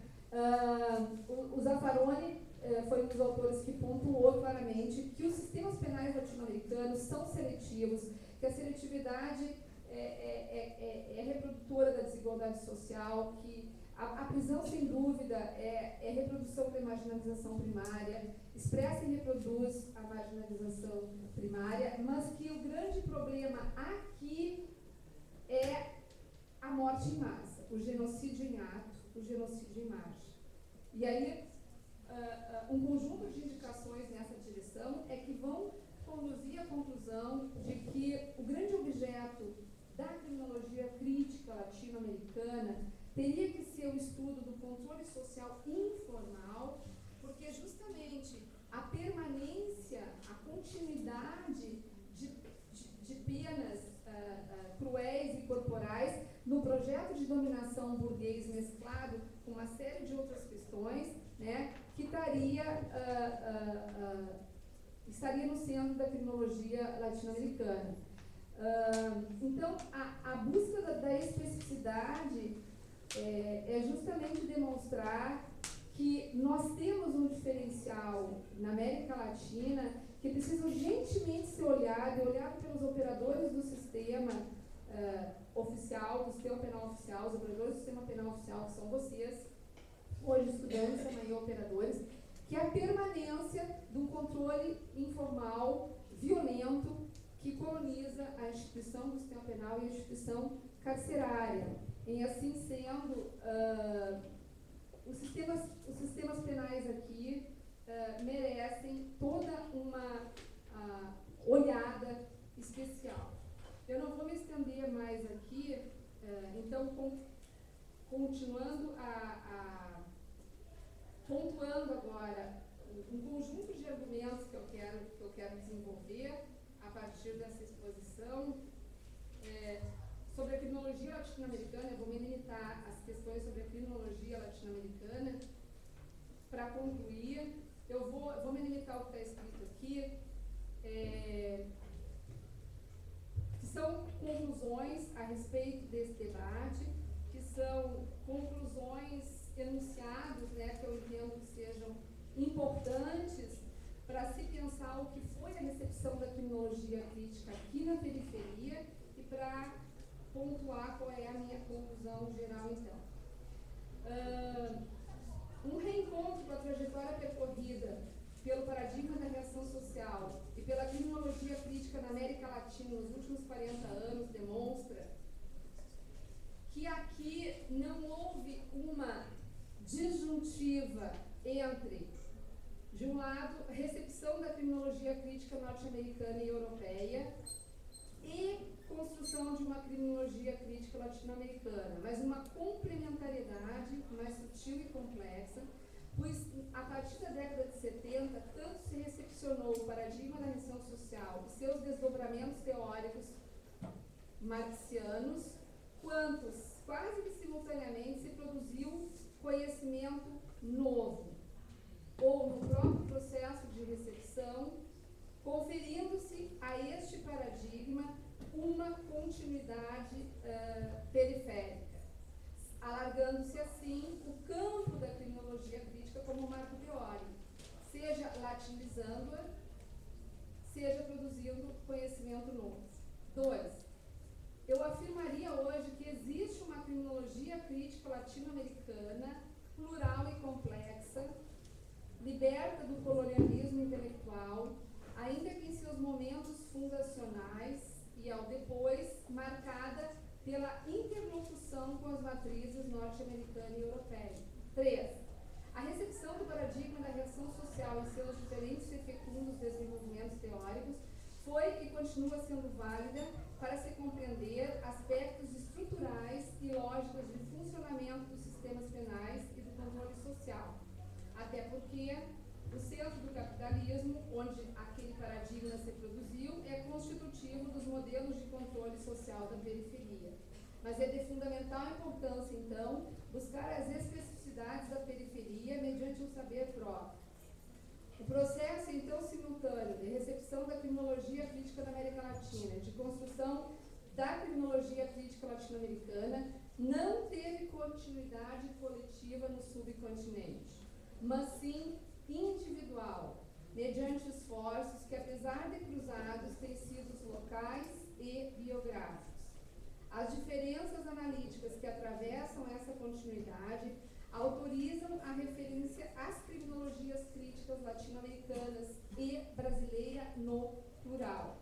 A pluralização do signo, entretanto, se por um lado é adequada para expressar o próprio pluralismo do campo, por outro lado oferece desvantagens identificadas com a epistemologia pós-moderna, desvantagens que vão da relativização à fragmentação do criticismo, apontando para a separação daquilo que busca-se aqui fortalecer academicamente e politicamente pela reunificação.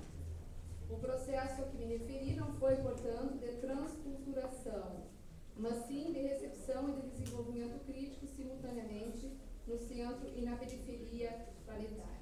Enfim, o resultado global desse processo é que temos um acúmulo criminológico crítico na América Latina e no Brasil, desde a perspectiva colonial e periférica, acúmulo este que não está e não deve ser dissociado do acúmulo criminológico da modernidade central, porquanto dialogicamente construído com ele e não contra ele. Então, estamos em condições de afirmar que estamos diante de autênticas e importantes criminologias latino-americanas que têm muito a fazer na contenção da barbárie contemporânea. Então, por tudo isso, eu concluo que, de modo algum, pode-se considerar a criminologia crítica uma etapa ultrapassada da história criminológica, ou um saber que pertence ao passado, ou um saber que tenha deixado espólio a repartir com herdeiros. A criminologia crítica tem um legado e a nossa função como acadêmicos dar continuidade a esse legado, e o marxismo tem, continua tendo, um papel fundamental na atualização da leitura contemporânea do controle punitivo. Era isso que eu queria colocar. Muito obrigada pela paciência.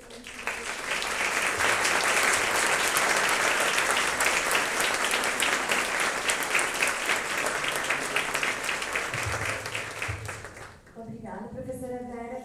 Então, vamos abrir agora para as perguntas. Vamos fazer um primeiro bloco de até 4 perguntas. E aí, conforme a necessidade, a gente faz mais algum.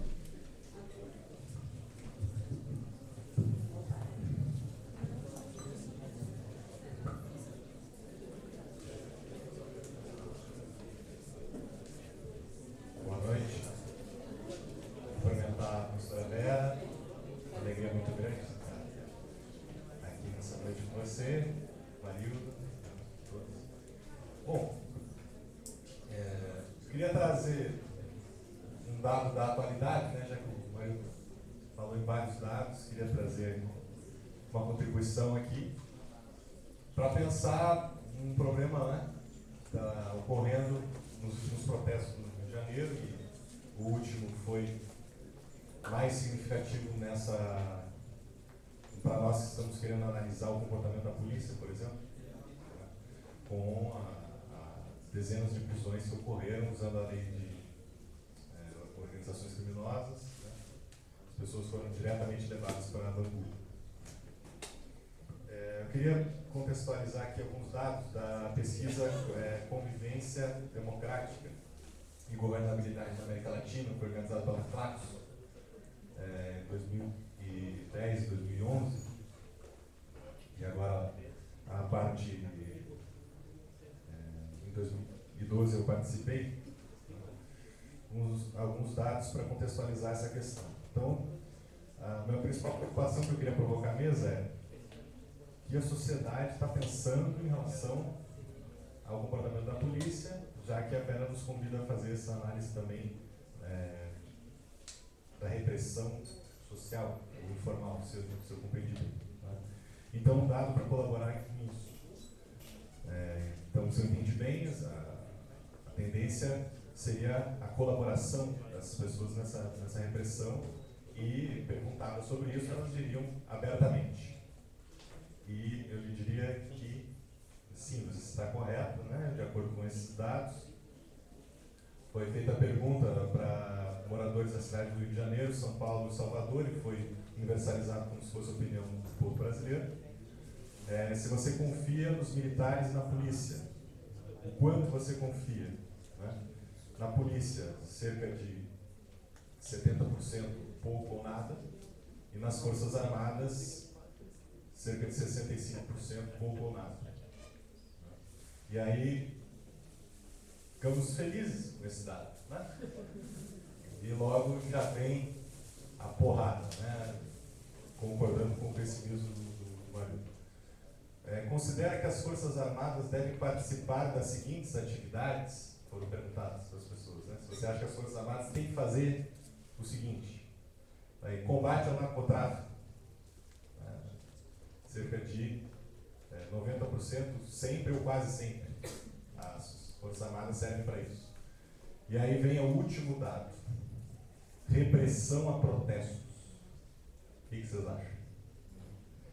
60%, sempre ou quase sempre. Então, para terminar, eu queria que vocês respondessem essa provocação dos dados, e também em relação à lei antiterror, que está em discussão no Congresso, né? Se vocês acham que essa conjuntura, esses dados, trariam, né, a desgraça de leis ainda piores, né, do que essa lei das organizações criminosas. Obrigado.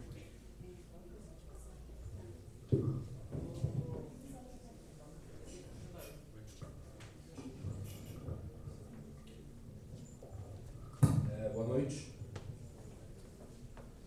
Quero dar parabéns aos amigos do PET do Direito que estão realizando esse seminário. Bom, então professora, você vai acabar mais especificamente para você. Né? Você falou um pouco, né, de como que a criminologia crítica, né, e como você mesmo disse, a aplicação do marxismo no direito penal, de como é necessária a aplicação dessa criminologia crítica, né, na realidade latino-americana, de como se traz a criminologia crítica para o contexto da América Latina. Né, e a gente sabe que essa necessidade de trazer uma teoria para o contexto latino-americano, ela já não é nova, né? Isso surgiu nos anos 60 também, com os grandes teóricos latino-americanos, como Rui Mauro Marini, Vânia Bambirra, Ludovico Silva, que trouxeram a teoria marxista para a realidade latino-americana, dando origem à teoria marxista da dependência.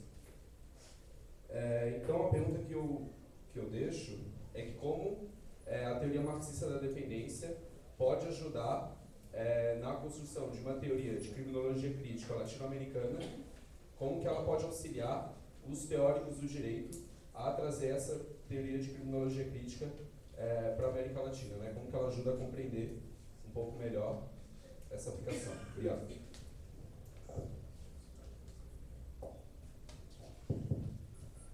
Boa noite, meu nome é Alan, faço direito lá na Federal do Paraná. A minha pergunta é para ambos, mas talvez mais especificamente para o professor Marildo. Eu achei muito interessante essa retomada criminológica de um sistema mais financeirizado do capitalismo, né? Geralmente a criminologia crítica ela se atém à relação cárcere-fábrica, ou mesmo quando retoma Foucault, uma sociedade disciplinar. E me chamou a atenção esse espaço à frente mais contemporâneo de como estrutura o capitalismo hoje. E fazendo essa relação com o Foucault, que foi mencionado por ambos, né, essa ideia da disciplina, da prisão como disciplinadora, criadora de subjetividade, se não deveríamos acompanhar também o próprio salto que o Foucault faz da biopolítica, e se ela seria um conceito útil para a criminologia para pensar o governo da vida, né, e o governo, inclusive, da morte, ou da decisão sobre a vida e a morte dos sujeitos excluídos. Oi, boa noite. Meu nome é Carla e eu sou do PET. A minha pergunta vai dialogar um pouco com a do Alan. Primeiro, eu queria fazer referência a quem despertou esse questionamento foi o Eduardinho. Hoje na mesa de Criminologia Crítica das Comunicações Orais de tarde. E como teve se relacionando bastante com o que foi colocado na mesa, eu resolvi botar aqui para vocês. Como já foi dito, né, foi pontuada essa relação que existe entre o poder punitivo e o controle sobre os corpos com o desenvolvimento do capitalismo e com essa produção de uma mão de obra necessária a esse desenvolvimento. E que hoje você, o professor... Marildo, obrigada, desculpa. Você colocou que hoje o poder punitivo, o controle não se dá mais sobre os corpos, mas sim sobre o grupo, né, o coletivo, e você colocou os exemplos das UPPs. E, bem, na primeira mesa do seminário, o professor Ricardo Antunes pontuou como que a gente consegue visualizar hoje uma expansão do trabalho informal e dessa mão de obra precária, principalmente com a crise econômica. E o que eu queria perguntar, questionar, é que será que realmente se esgotou o domínio sobre os corpos? A gente pode falar sobre isso? E será que a gente pode ainda fazer uma relação entre o poder punitivo, o sistema penal e a produção de mão de obra, principalmente esse tipo de mão de obra, do trabalho informal? É isso. Vamos fazer então em 2 blocos, pode ser?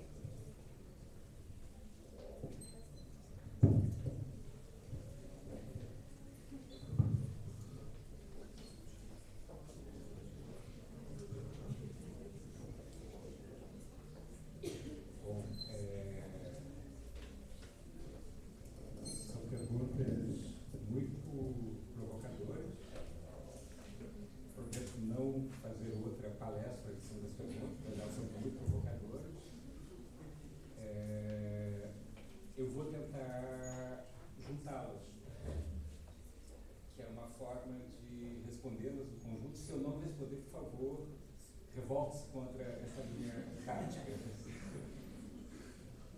Mas eu fui tentado, porque elas são todas elas, né, tentando pensar no presente, e fui tentado a responder assim. Pergunta básica. O que foram as revoltas de junho de 2013? Como é que nós explicamos elas? O que nos levou à rua? Eu fui arruaceiro em junho. Tá? Eu e meus alunos. Fomos muito para a rua. E fazíamos nossos seminários fora do horário normal da universidade. Achávamos que estávamos no meio de alguma coisa muito especial. Na rua, nós encontramos de tudo. Tá? Não vou fazer aqui um discurso de olhos fechados sobre o que estava na rua. Tinha tudo. Tá? Tinha vários segmentos sociais. Não era manifestação de um único grupo social. Tá? Muitos jovens de classe média, mas tinha muitos jovens de periferias. Né? Enfim, a minha percepção é que estávamos diante de uma revolta mais juvenil do que adulta, urbana. Né? O que nos levou para a rua? O que era aquela massa da rua? Essa foi a pergunta que me acompanhou o tempo inteiro. Vejam, quando nós olhamos revoltas, elas têm uma razão concreta. Né? Por exemplo, a luta por melhores salários, né? A luta contra um governo despótico, a luta contra o capitalismo. Não foi bem essa natureza de lutas que estavam na rua em junho de 2013. Mas, não obstante, nós não sabemos o motivo inicial, né?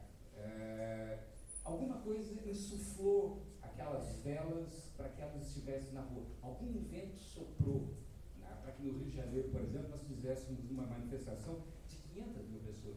Depois de termos feito 10 dias antes uma de 130 mil pessoas. Tá? É muita gente em um período tão curto. Tá? Veja, claro que houve a luta pelos 20 centavos. Né? E não eram apenas pelos 20 centavos, mas aquela luta detonou alguma coisa, né? Que estava represada. Nós não podemos imaginar que foram os 20 centavos que foram responsáveis por essa continuidade. Né? É claro que houve aquelas inaugurações de estádio que nos deixou todos apatetados, não é verdade? Quem não acompanha futebol ficou apatetado que o Mané Garrincha em Brasília, onde não há futebol profissional, na primeira divisão, né, tenha custado quase R$1 bilhão.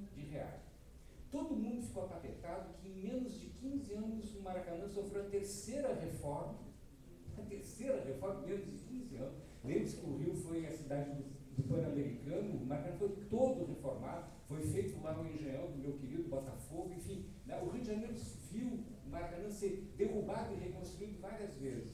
Na última custou R$1,2 bilhões.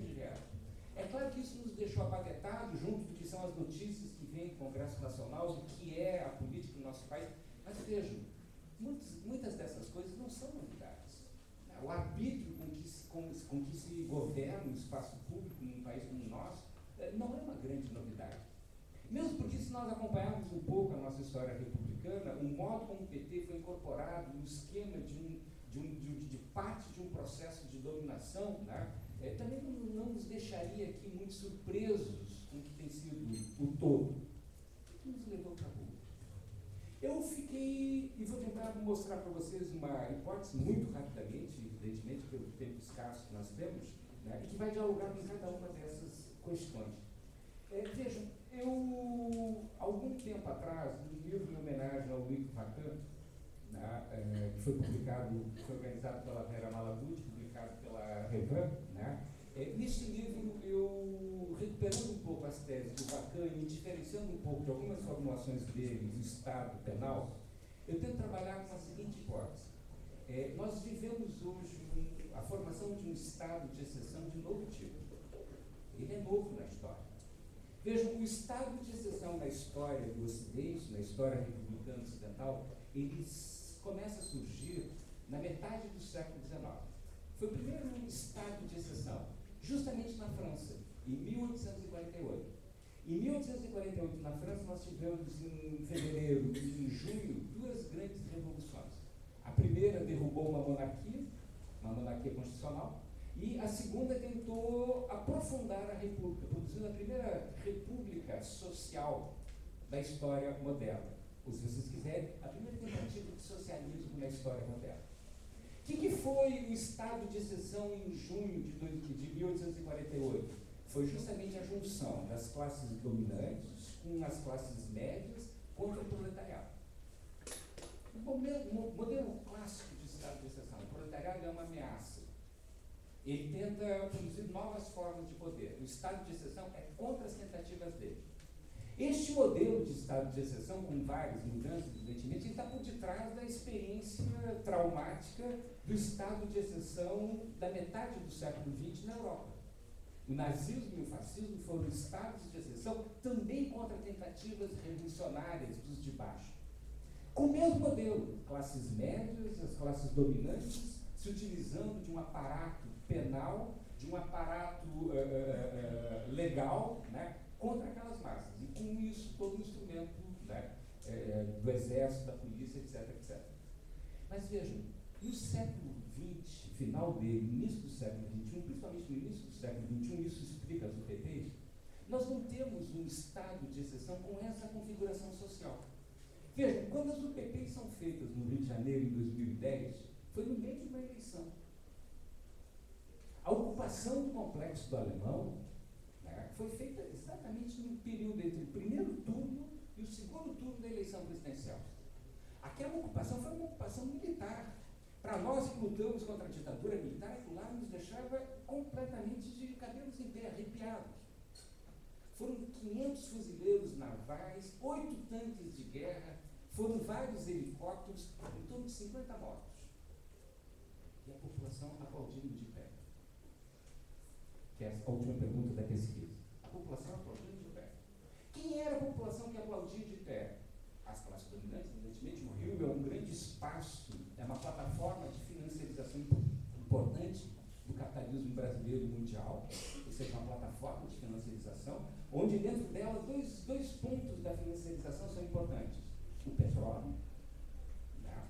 Parênteses, preste atenção, o petróleo, o valor do petróleo, pessoal, não é o valor do trabalho da extração do petróleo. Se vocês pegarem, façam as contas, se vocês pegarem o preço de uma plataforma, né, a plataforma de petróleo ela é um impressionante complexo industrial. Ela vai retirar aquele petróleo do fundo do mar com robôs. O robozinho que vai furar o pré-sal, ele custa 48 milhões de dólares. Cada emprego de uma plataforma de petróleo, ela custa em torno de 250 mil dólares. Portanto, vejam, não é o homem que produz aquele valor do petróleo, aquele valor trabalho da extração do petróleo. O que vai produzir aquele valor do petróleo é todo um impressionante complexo especulativo. O valor do petróleo é várias vezes multiplicado acima do que é o custo da extração dele. O que compensa, já que não se utiliza então lá mais em larga escala trabalho humano, mas apenas máquinas. E o Rio de Janeiro é um centro dessa plataforma de especulação. Porque é a sede da Petrobras, porque é um dos estados maiores produtores de petróleo, que está dentro da boca, né, dessa coisa, no meu ponto de vista, escandalosa, horrorosa, que é o pré-sal. Nós deveríamos fazer uma campanha aberta para deixar o pré-sal, né, aonde ele está e por aí afora. Mas veja, o Rio de Janeiro, as classes dominantes já estão vinculadas a essa forma de capital. Junto com isso, o setor turístico, que é um setor que utiliza muito pouca força de trabalho. Muito pouca força de trabalho. Tá? Então, vejam, esse setor, mais as classes médias, né, não davam ao Sérgio Cabral a vitória no primeiro turno por 60% dos votos em 2010. Ele se reelegeu governador. Uma parte significativa das classes trabalhadoras do Estado do Rio de Janeiro votaram no Sérgio Cabral. E a plataforma do Sérgio Cabral naquela eleição era basicamente as UPTs, que tinham iniciado um ano antes. Portanto, veja, uma parte das classes trabalhadoras, uma parte significativa das classes trabalhadoras hoje apoia o PT, apoia o Estado de Sítio, que inclusive se coloca contra elas, limitando, cerceando o direito deles irem e virem, sua liberdade de expressão. Vejam, é porque se criou uma época histórica em que o direito de ir e vir, a liberdade de expressão não tem mais função nenhuma na nossa expressão enquanto seres humanos, que se aceite esse tipo de Estado de bom grado. É porque algo de muito pior está em curso que os indivíduos aceitam e desejam esse estado de exceção. É um estado pedido dentro de um contexto democrático. Ele é realizado com eleições, preste atenção, isso é novo na história, ele é realizado com eleições. Ele é realizado sem nenhum tipo de censura. Não houve censura. Não precisa, né, pessoal? Só tem 2 ou 3 jornais nesse país. Quem vai censurar o Globo? Quem vai censurar a Folha de São Paulo, do Estado de São Paulo? Né? Quem vai censurar o Diário do Sul ou o Jornal Zé Góes, pelo amor de Deus? Né? Não há necessidade. Eles são completamente integrados a este projeto. Mas o lamentável é que as antigas classes subalternas, contra a qual anteriormente se voltava o estado de exceção, hoje desejam o estado de exceção contra quem? Aqui é que vem o que nós estávamos discutindo aqui, que a Vera e eu colocamos. Hoje se coloca uma nova massa, em que esta massa ela não é mais funcional. Um conceito importante da teoria da dependência marxista, que um dos alunos se referiu, um dos conceitos importantes da teoria da dependência marxista na América Latina era mostrar que existem massas na América Latina que elas são afuncionais para o capitalismo. Essas massas afuncionais hoje elas se tornaram verdadeiros imensos exércitos humanos, em que é necessário uma estruturação do Estado para contê-la, e essa estruturação do Estado para contê-la enquanto forma de exceção se dá dentro de um regime democrático. Isso é novo na história. É novo.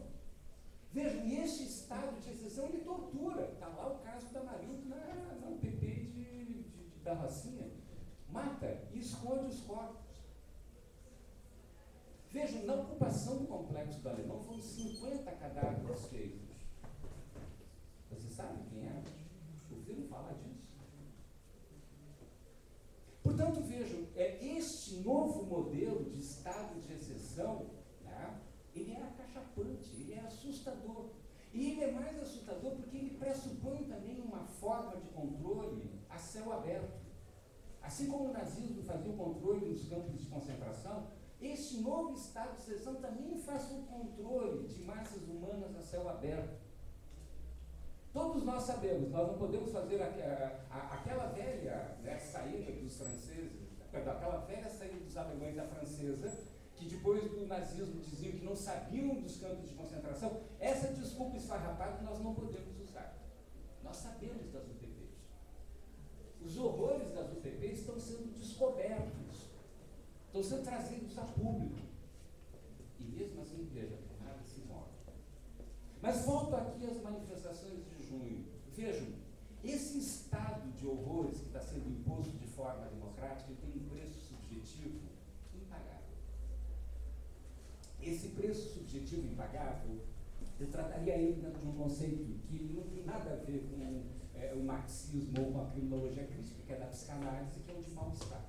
Nós estamos diante de uma nova forma de mal-estar, em que é uma forma um tanto quanto peculiar.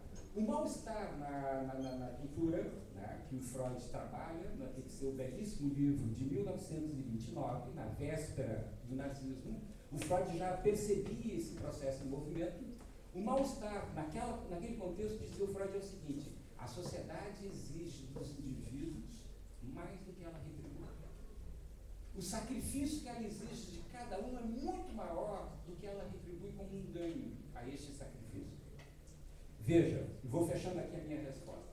No mundo atual, trabalhar é um sacrifício insuportável. Eu não sei se vocês trabalham, eu trabalho. Estava comentando com a Vera aqui o que é um dos trabalhos mais privilegiados. Professor de Universidade Federal. Está insuportável. Está insuportável. A melhor forma de nós sermos improdutivos intelectualmente é sermos professor de Universidade Federal. Improdutivo.